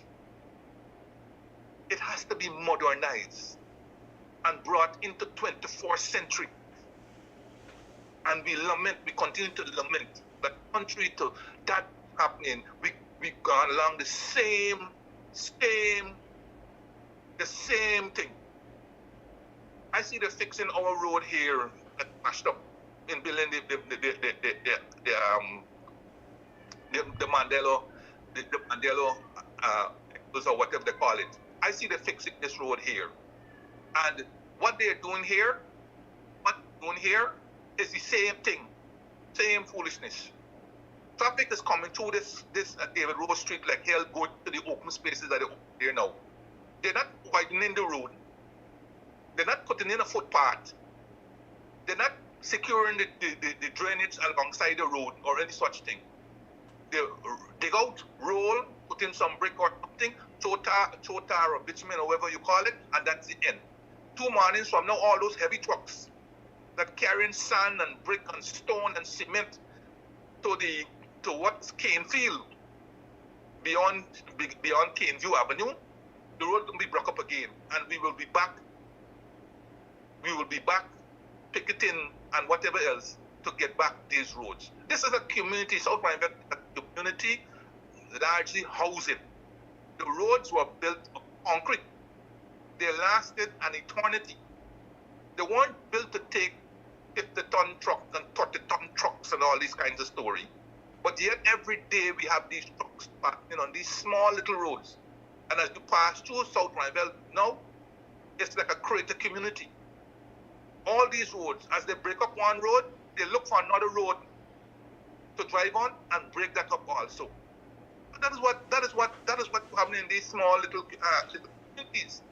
And if you're going to repair, then do a decent job of the repair instead of what you're seeing here. Yeah, one of the sickening thing is, I never saw if you see it, and you wonder when Guyana is going to be a modernized state in terms of infrastructure and so on. This government likes to shout out about hotel there and hotel there. Vice News tells us why they favor hotels and casinos and so on. When you look at public infrastructure, the way roads are built, like you rightly said, there's no room for expansion. There's no room for future improvements. And so even with all of this our money and so on, and Guyana becomes awash with foreign currency and strong currency and all of that, I don't know how it is we're going to modernize this country, especially in terms of public infrastructure. Because all the parapets they've taken and given to their friends and cronies, roads are just 10 feet away from somebody's fence or something, if 10 feet, major roads that is, and so on and so forth. You check the East Coast Highway, you would see every roadside property is now extended to the curb, if you want to, if I can say that.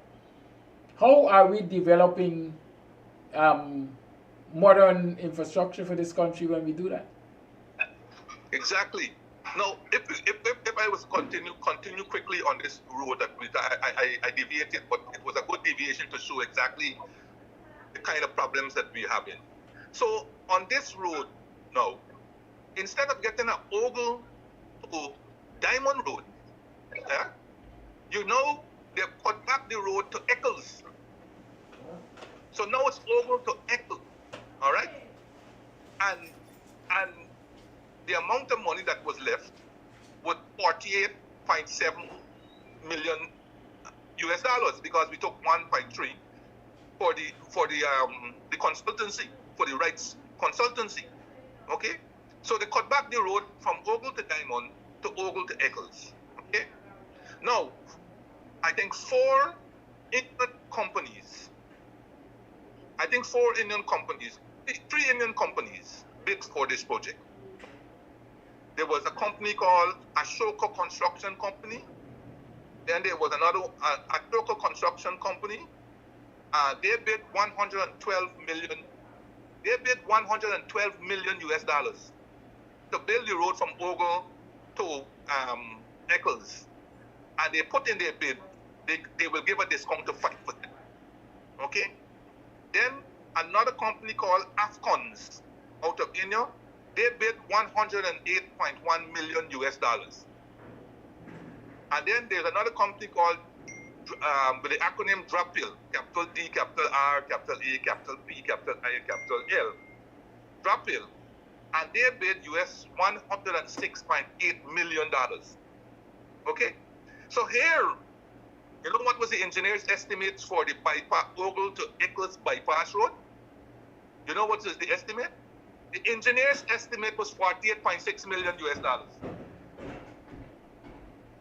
And every one of the bidders out of India bid more than twice the engineer's estimates to do a shortened version of the Ogle Diamond bypass road. Wow.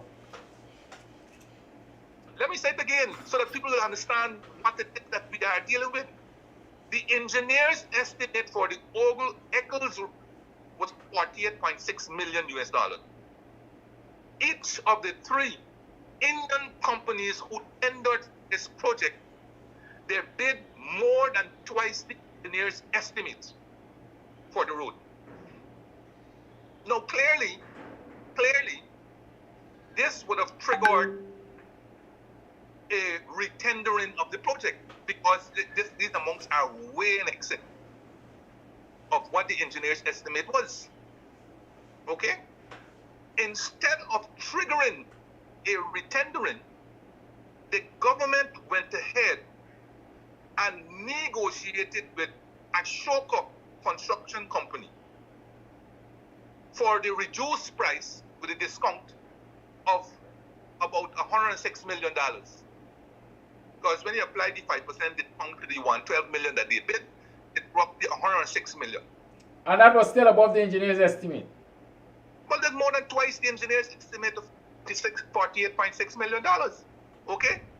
But this is what the Indian High Commissioner is quoted as saying. I want you to listen to this carefully, and this is where the story is going to come. The Indian High Commissioner to Guyana quoted as saying, as they, quote, they, meaning Ashoka Construction Company, tendered about 106 million or something for their bid. And it's a US $50 million project from the government of India. But the rest will have to be done by the government of Guyana. Wow. End of quote. That is the quote from the Indian High Commission. So it means that an Indian project to be financed by a loan from India, and for which only Indian contractors could bid, and they did, ended up bidding for a shortened version of the Ogle Diamond bypass, which is now the Ogle Eccles bypass, ended up bidding more than twice the cost. okay, end up bidding more than twice the cost for that. And instead of triggering a retendering to get the project within the 48.6 million, or to further reduce the project to the size of the loan that the Indian government was giving. And then the government of Guyana putting out to tender the part of the project for which the Indian government would not be financing. The government of Guyana ended up negotiating with the Indian company, Ashoka Construction Company, for 106 million, of which the government of Guyana will have to put in, according to the Indian High Commissioner, the government of Guyana will have to put in nearly 60 million US dollars. Nearly 60 million US dollars. Because the Indian government only is going to be putting in 48.7. The Ashoka company wants 106. So that's roughly 57, 58 million that has to be found by the government again. What I am saying, and perhaps engineers who might be listening to this and whoever else will understand this, is whether this is legal. And lawyers who are listening and so on, they can comment as to whether this is a legal arrangement. I'm also wondering if it makes any sense, because forget the Indian loan and your money can build the project. Well, as I say, that aside, because for all of these projects, there is going to be sufficient money between now and 2025 for us not to be borrowing the kind of sums that we are borrowing. But that is another thing that we can deal with, because I have dealt with that before and we can come back at it. But on this particular project, here are the issues. Can the government, in the context of a bilateral project, be made to put more than the bilateral government is putting, in a sense, rewarding the bilateral government? Aren't our laws enough of a transparency to suggest that this Ogle to Eccles bypass should be broken up into two parts? The part that will be financed by the Indian government, and the other part to be financed by the government of Guyana, but a tender, in this case maybe an international tender, is put out. An international tender is put out to build that second part. So there will be one continuous thing, rather than signing a contract with the Indian contractor, for which that was not put out in the specs, because the engineer's estimate was 48.6 million, and you're ending up signing a loan, ending up signing a project for 106 million. So there are a number of issues, and this point I have raised with a couple of people, but I haven't heard them come back to it. But again, I'm raising it publicly, because for me, this can't be the best use of our resources, right? And it's I mean, if I were an American contract, a Guyanese contract, I would be upset that I didn't get a chance to bid. If I were an American contract, I would be upset that I didn't get a chance to bid. If I were a British contractor, I would be upset, because 60 million US is not chump change. 60 million US is not sneeze about. And I'm sure the British contractors, Dutch contractors, French contractors, Brazilian contractors, Guyanese contractors, they will want a piece of that 60 million US.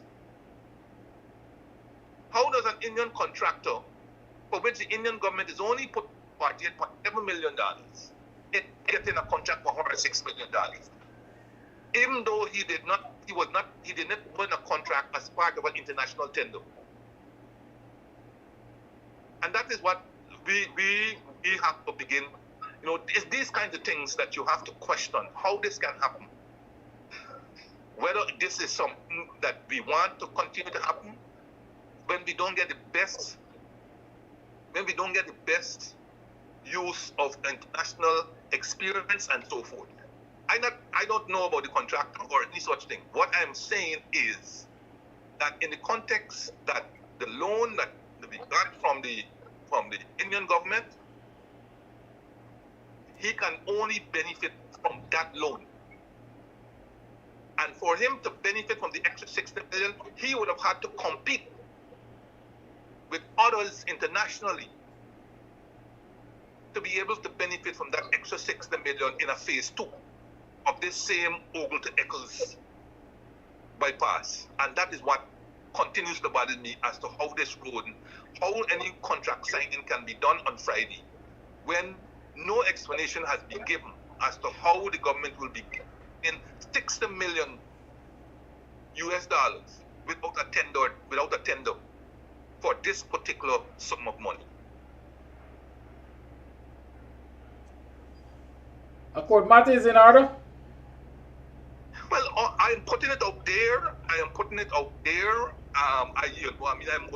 only a finance, transport, and I'm putting it out there. And those who see the need, and who believe that something is right, especially contractors who might now feel aggrieved that they didn't get an opportunity to bid on this extra 60 million.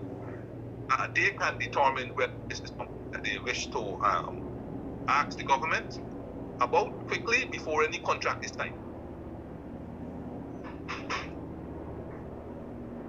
And that too underlines the importance of the establishment of the Public Procurement Commission, which we've seen not happening despite the fact that Parliament has basically approved it. Yes, exactly. This is something that all contractors would have been able to do, but in the absence of the Public Procurement Commission, then they will have to move to the courts, to stop the signing of this contract until it is fully explained, how such a contract could be awarded entirely to a firm under a bilateral arrangement, right? Under a bilateral arrangement for which the bilateral country was only financing less than half. And that when the tender went out, it was not made known that the government of Guyana will be financing any extra cost of the project. Okay? And that I'm saying anyhow, for the government of Guyana to be able to finance 60 million US dollars while the bilateral donor is only financing 48.6 million, this project would have had to be divided into 2 phases. The phase on which the $48.6 million would have been done by the Indian contractor, and a phase 2 that will have had to go out into national tender. For government of Guyana will be financing the tune of $60 million. Alternatively, the government would have had to secure a $60 million loan from India for it to continue to deal with this contractor. And that would have raised another hornet's nest, because at $106 million, more Indian contractors would have been enticed to bid, as opposed to $50 million when few of them, these are massive Indian contractors and so on. They ain't got no interest in a $50 million. Leave it to the little boys and so on. But at $106 million, yes, the interest will be piqued and they will bid. And so we'll get a wider pool of bidders, and that will have an impact on the price that you will eventually build the Ogle Eccles bypass. So there are a number of issues in there. These have not been fleshed out. These have not been brought to the fore. I raised this matter, I think sometime last year when I heard about it, but this year, nothing has been done. I'm raising it at this last moment in the hope that somebody will pick up on it and begin to ask the questions.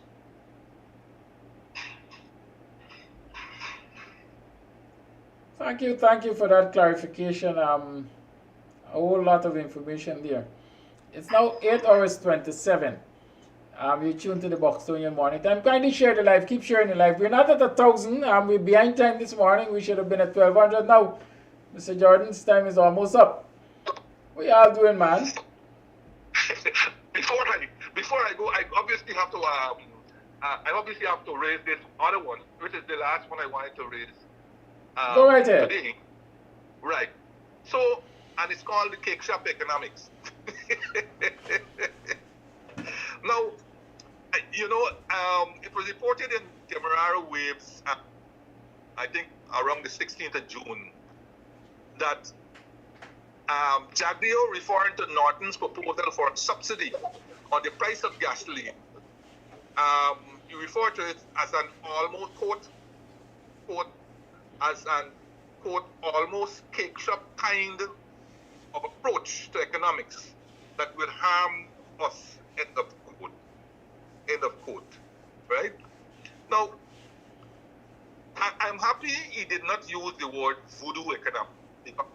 People unfairly use voodoo, which is a known religion, a religious practice, and they have unfairly in the past used voodoo to describe anything ugly or otherwise. So I'm happy that he didn't use voodoo, but now he's gone into cake shop economics.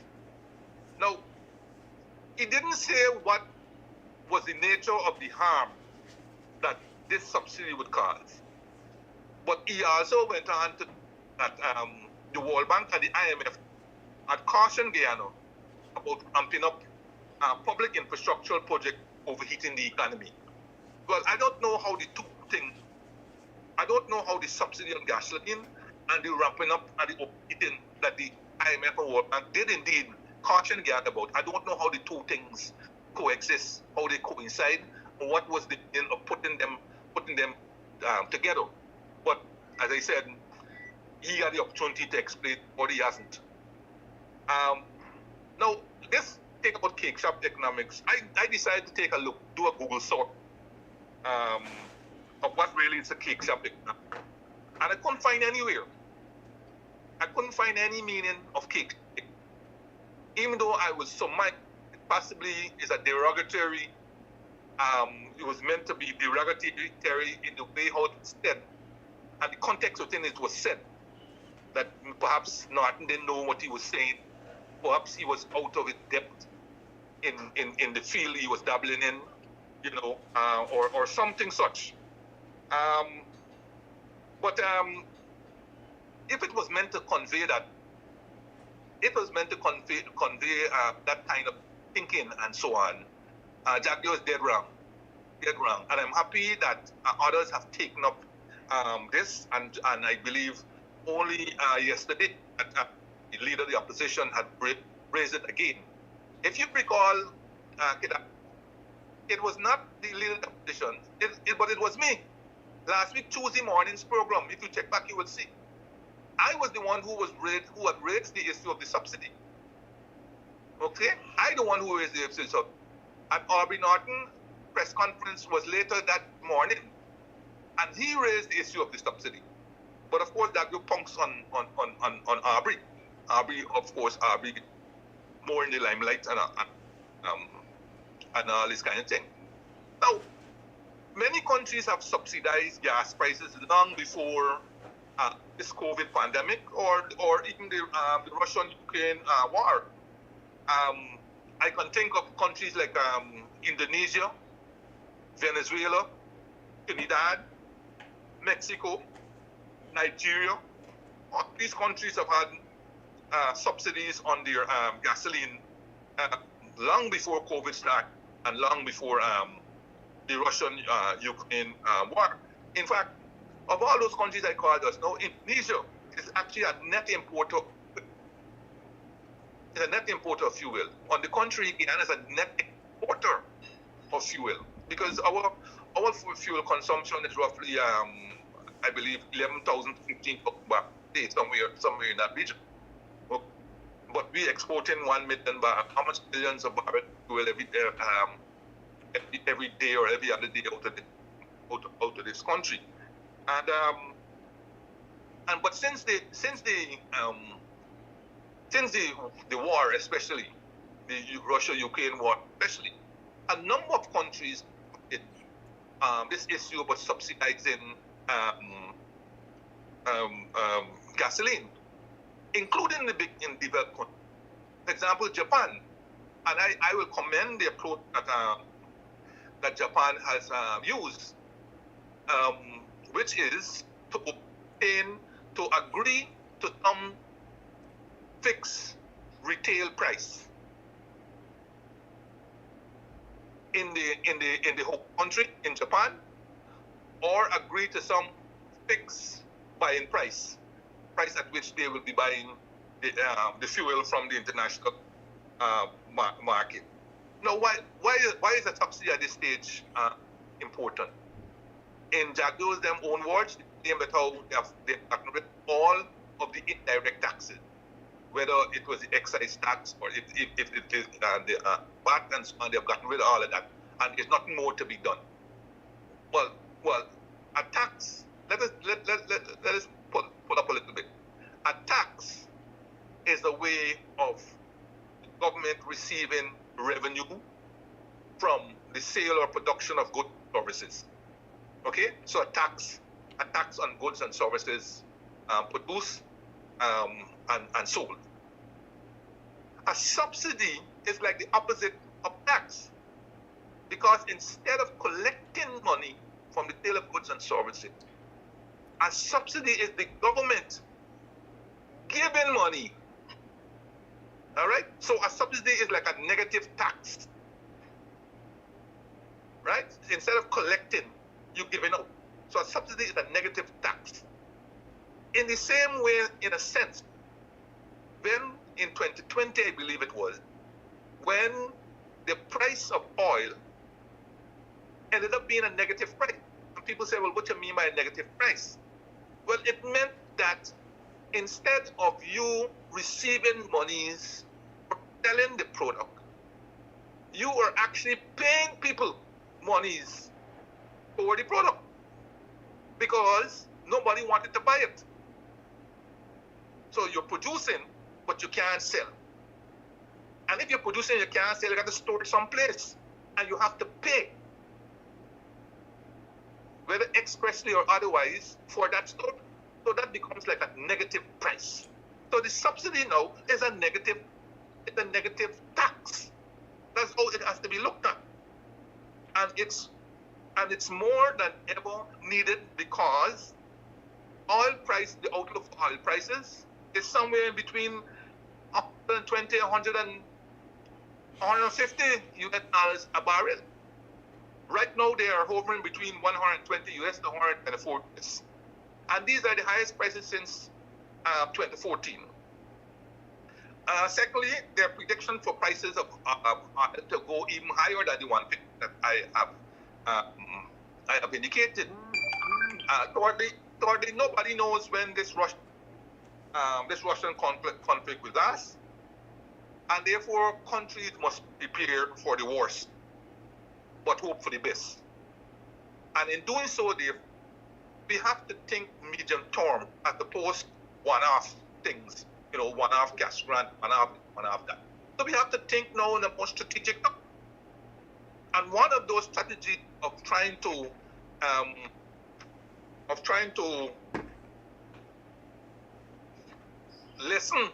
mitigate the impact of these rising on cost of living and on production and manufacturing and other things like light and all this, is for subsidy, a targeted subsidy in critical areas. Let us be very clear that energy price rises are associated with the poverty level. And the higher the price increase is the greater the increase in poverty. Okay? Because it is the poor who spends most, if all of their monies on basic items. All right? And if they are forced to spend even more monies on the very, very basic, then they will be jeopardizing their health, their nutritional status, their educational status, their occupational status, their mobility status, and thus further entrenching their poverty. So while higher oil prices, because we are a net exporter of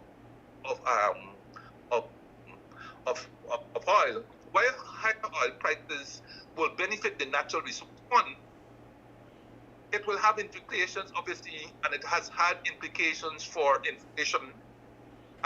It will have implications for employment in the economy. It will have implications for business growth in the economy. It will have implications for the competitiveness of the country's produce.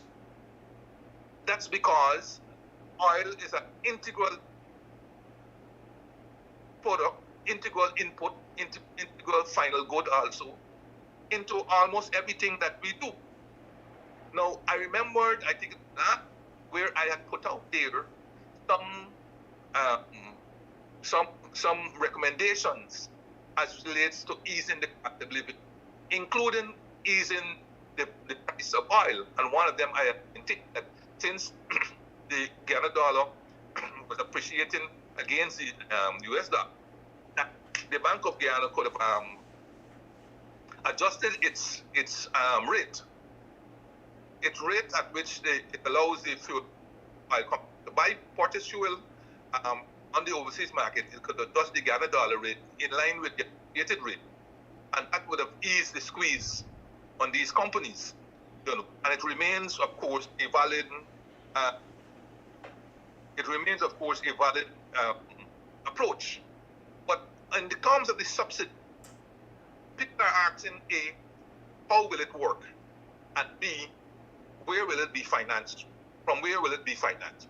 Well, I can answer the second part that I've answered before. I'll answer it first. It can be financed from generally two sources. One, the budget makes an assumption of oil price, of an average oil price for the year. It is clear that the price that is being received now are way above that average price. So you're getting extra income that you didn't budget for. So that extra income could be used temporarily to finance the subsidy. Even if you didn't get that extra income, but the cost of living was rising beyond what you had projected, and you were still in the present situation, then you need to adjust the budget. Because after all, you're still taking $607 million from the Natural Resource Fund this year. And you haven't told us what you are spending the $607 million on. We don't know which project you're spending on, we don't know what you're spending on. So it looks like $607 million floating in the budget somewhere along to be spent at. Now, since this subsidy is important, then you could take part of that 607 and finance the subsidy. So there are two sources from which you can finance this subsidy. And the subsidy is not permanent. It's temporary, given what is happening. And I tell you why we don't want a permanent subsidy where it is. So that is where it can be financed. How it can work, that mechanism can be worked out. Now, it's not rocket science. It's not rocket science. It can be easily worked out. And it's worked out in many countries. Mexico, for example, has been given subsidy in the context of this rising price. We could ask Mexico how they do theirs. Japan is doing it. But for a simple explanation here, we can elect to say, at the level of the international price, if the price moves by X%, starting with a base price, let us say, of 120, if it moves X%, the subsidy will be Y. Let us say if it moves 10%, the subsidy will be 5%, and so on. That is the level of international. At the local level, there aren't too many fuel importers. There are four major fuel importers. You bring them in. And you said that, listen, I want the price of gasoline to be this amount when the international price is this amount. So if the international price is over in between 120 and say 125 US, I want our local retail price to be no more than say 200 US per liter or whatever it is. And you work from there as to what that would imply in terms of the subsidy. Now, each one of them will have different margins for different things. But happily, you own Guyana. Happily, you own Guyana. And so you will work with the Guyana as the base from which you will work out the subsidy. And that subsidy that you work out, you will give to all of them, regardless of whatever is their margin. And you know for sure that Guyana will act as the contractor to any attempt to massively increase the price by the others. All right? So it's not, there's no rocket science into this. And as I said, this is temporary.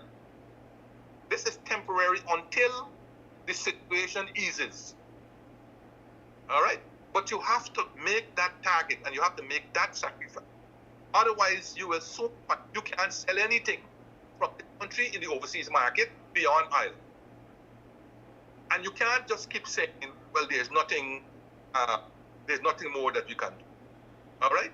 Now, a lot of economists are against giving subsidy. That's because when you give a subsidy, it tends to find itself into prominency. And it's very difficult to remove the subsidy thereafter. In fact, in Indonesia, when it was written about Indonesia, they show some difficulty they've had in trying to remove the subsidy from Trinidad, for example. When they were going through their problems and so on, they began to lower the subsidy on gasoline subsidy, and it got a fallout. Venezuela, in attempting to lower that subsidy, also had its own fallout and so forth. And that is why people are wary about implementing subsidy. But you see, if you say up front where the subsidy, the use of the subsidy, how long the subsidy will be there, you can say, listen, this subsidy will be in place for the next 6 months as long as these conditions hold. After that, it will be reviewed with a view to either removing, adjusting, or whatever the case may be. So the subsidy has to be targeted, it has to be well planned out, it has to be well explained, right? It has to be well explained, and so forth. All right?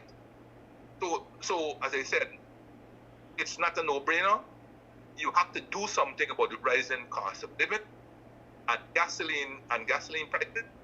But at the same time, you don't want to convey the impression that people should not be responsible for what they do, right? Thus, for example, you don't want to convey the impression that in the context of rising prices of fuel, people can continue to drive as they see fit to, to their parties and portions and whatnot. Okay? And so, along with this here, we have to do a massive education program, which you don't see. Right? There's no education program about reducing energy, about reducing gasoline. There's no massive education program as in other countries that are doing right now. We behave as if everything is empty and the government must do everything. But the government, at least when it comes to the education part, must be able to educate the citizen about the need to conserve electricity, on the need to use alternative energy if they can afford, if those can be afford. I see, as I go around the place, I see a number of places are using solar lights to light their buildings, and they have these small little these small lights that come with these small solar panels and so on. So those can be indicated. We could go back and tell people about turning off lights in offices and in your homes when you're not using them and all the things, lower use of and all these things that are big energy users and so forth. Something. But to do nothing in terms of the education will just allow the situation to be the same. You know, and I can see even people saying, well, even as you acting for a reduction in the price, it will mean that people will continue use gasoline at the same levels that they're so forth. That might be so. But as I'm saying, it depends on how much is the subsidy that you put in place, where the subsidy is targeted to, and so on. Kerosene, for example, is a poor people thing. So that alone, kerosene I believe can only be used for cooking.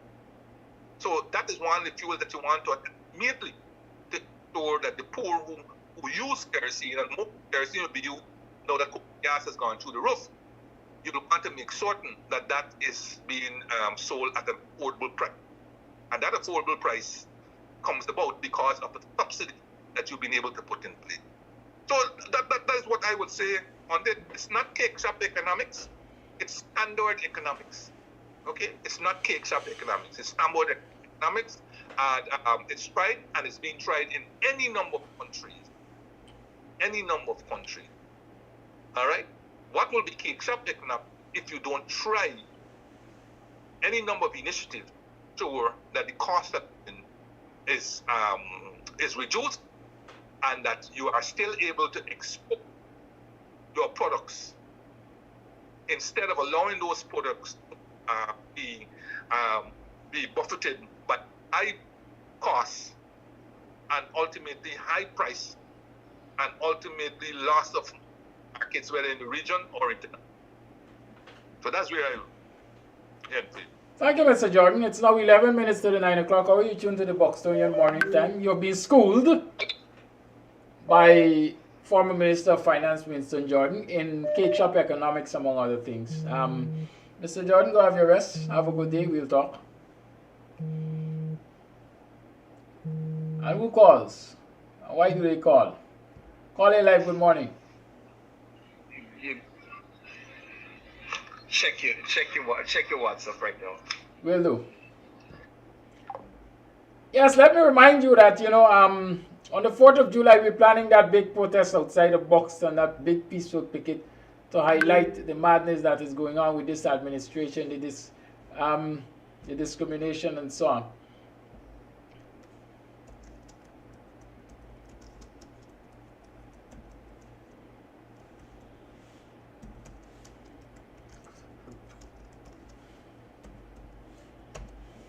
Yes, and so I'm encouraging you to come out on the 4th of July and join us in front of Buxton Public Road here, and let's all do that big protest. Among the groups that will be there is Guyanese Against Racial Discrimination. Guyanese Against Racial Discrimination. And let me also encourage you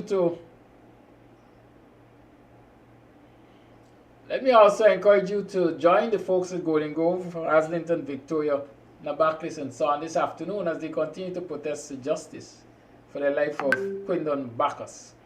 Okay? Who's calling? Call A Live, good morning.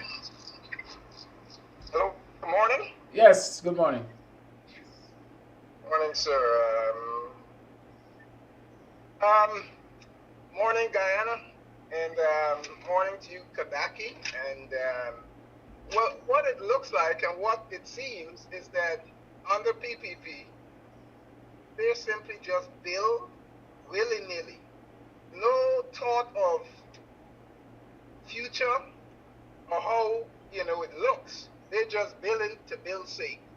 And it will continue because for the past 23, 24 years, the infrastructure have crumbled each year. So it's not rocket scientists that these folks just build crap. And what that is called, or what they do with the roads, is called job security, which means they build and they break up and they bring back the same people, giving out taxpayers' money because what they build isn't sustainable. And that's what they keep doing over and over. So just think about what is happening and the mindset of these folks, right? And what the Guyanese people have had to put up with is mediocrity, day in, year in, and year out. So is there any hope? I really don't think so. Dubai of the Caribbean, that's ridiculous. The folks haven't widened any streets to accommodate the heavy equipment. The small, narrow streets from colonial times still exist. I mean, it's just ridiculous. And you know it's not going to change because all they care about is stealing the money. And that's my take. Thank you, caller.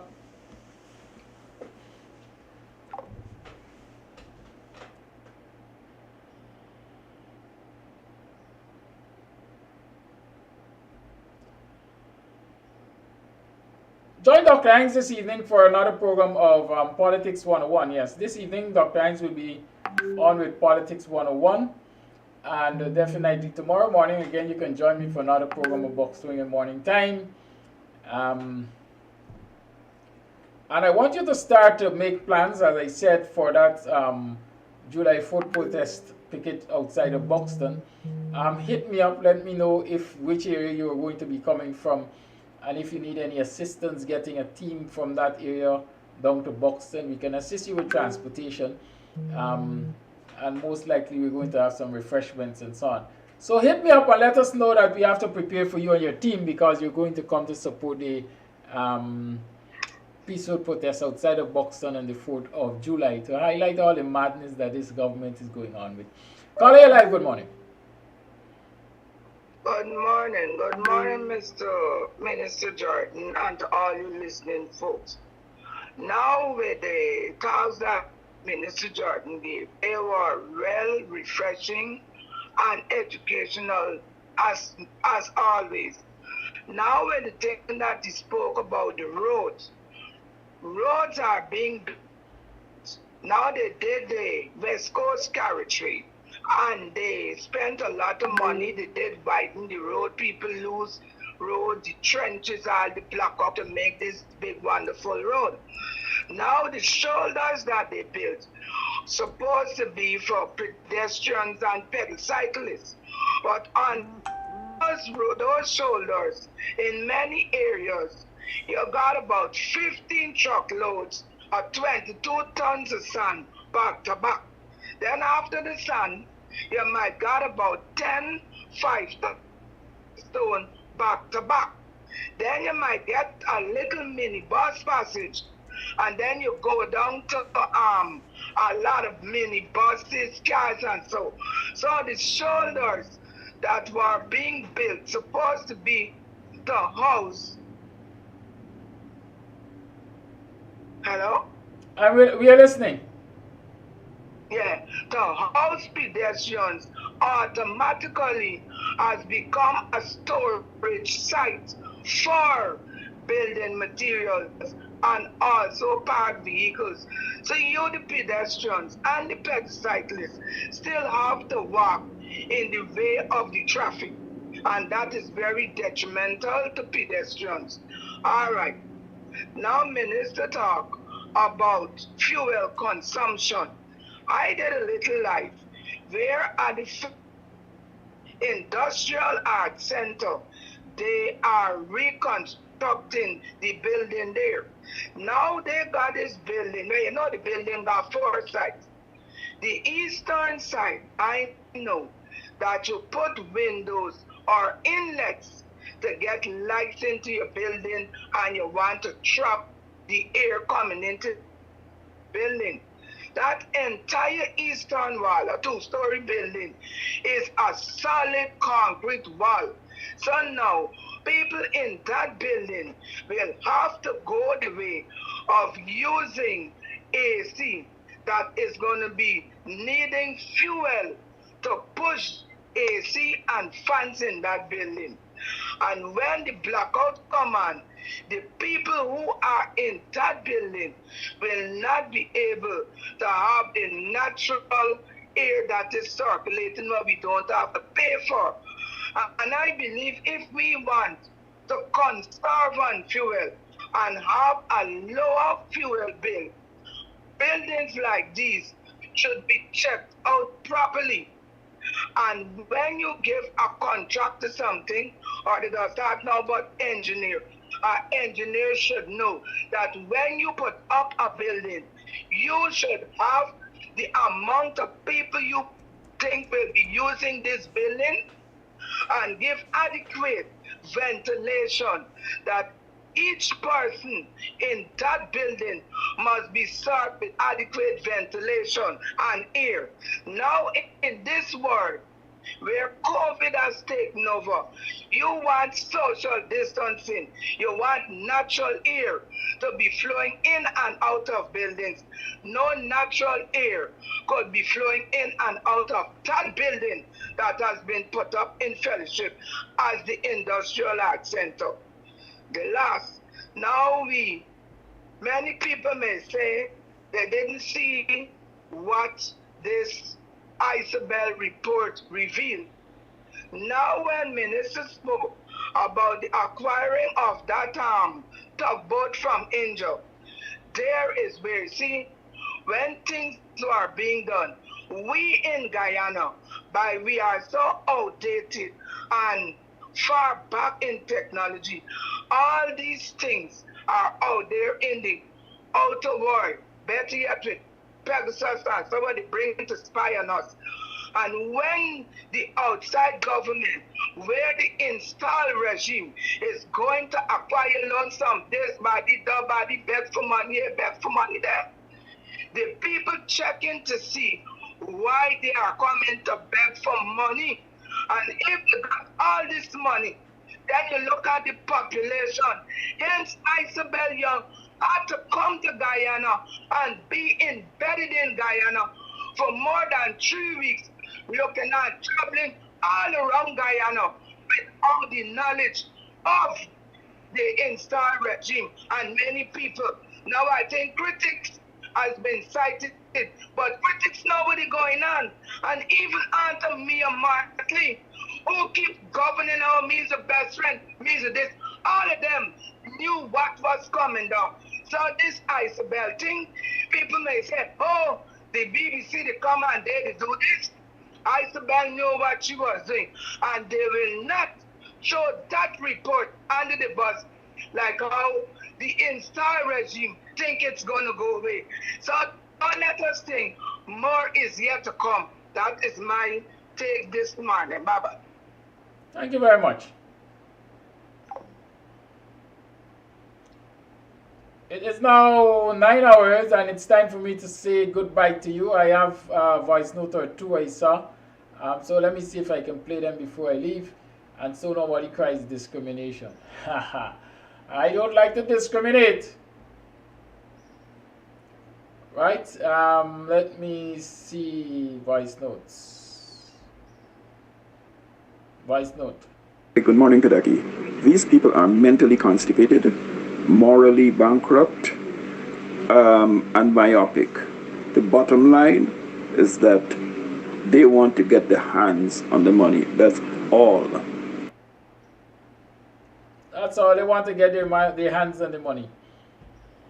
Final voice Good note. morning, Mr. Kadaki. Good morning, everyone in the diaspora. On the recent subject of the Vice video dealing with corruption in Guyana, Guyana for sale, the evidence which we all saw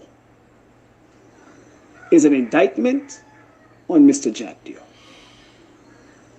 It's an indictment that says the evidence is sufficient to go to the court. Many years ago, we heard about Leslie Ramsamy and the laptop. Roger Khan went and testified to the United States courts. Hundreds of victims have also testified as being the victims of government-sponsored killings. Here is yet another piece of evidence, but this time, specifically, Jack Dio facilitating state-sponsored corruption, state-sponsored bribery, facilitating state-sponsored favoritism, preference for compensation outside of normal government channels. How much more of a slap in the face must the Guyanese people take? Not the coalition, the Guyanese people.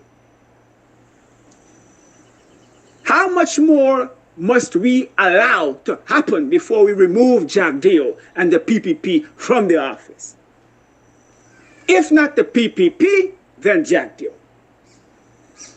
But the Guyanese people in the street need to understand that this evidence is sufficient to go to the courts. Now, as far as the coalition is responsible, it's their first responsibility to take it to the courts. Equally, it's the responsibility of private citizens to take it to the court, because what was Jack Dio doing in our name? We cannot accept that. Using our government office to facilitate the fleecing of the nation, when Guyanese can't even get preferential land, when Guyanese are being kicked off of their ancestral lands, when Guyanese women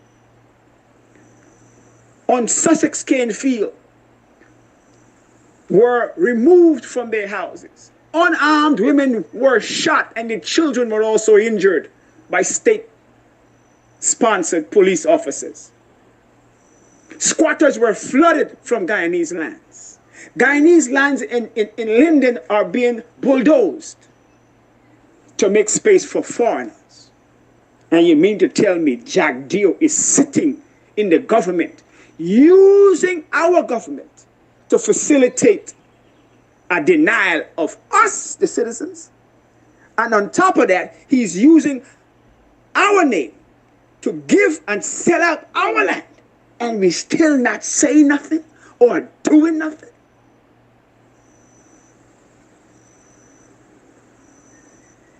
It's about time we not only do something, we do something big. Or we could forget about elections.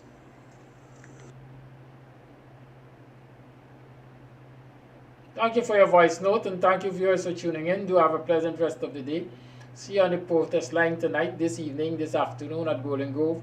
And see you on the protest line tomorrow is Wednesday. See you on the protest line sometime tomorrow. And see you on Kams TV in the morning tomorrow. See you on Kams TV for Politics 101 tomorrow evening. Listen out. Big things are going on. Have a good day, y'all.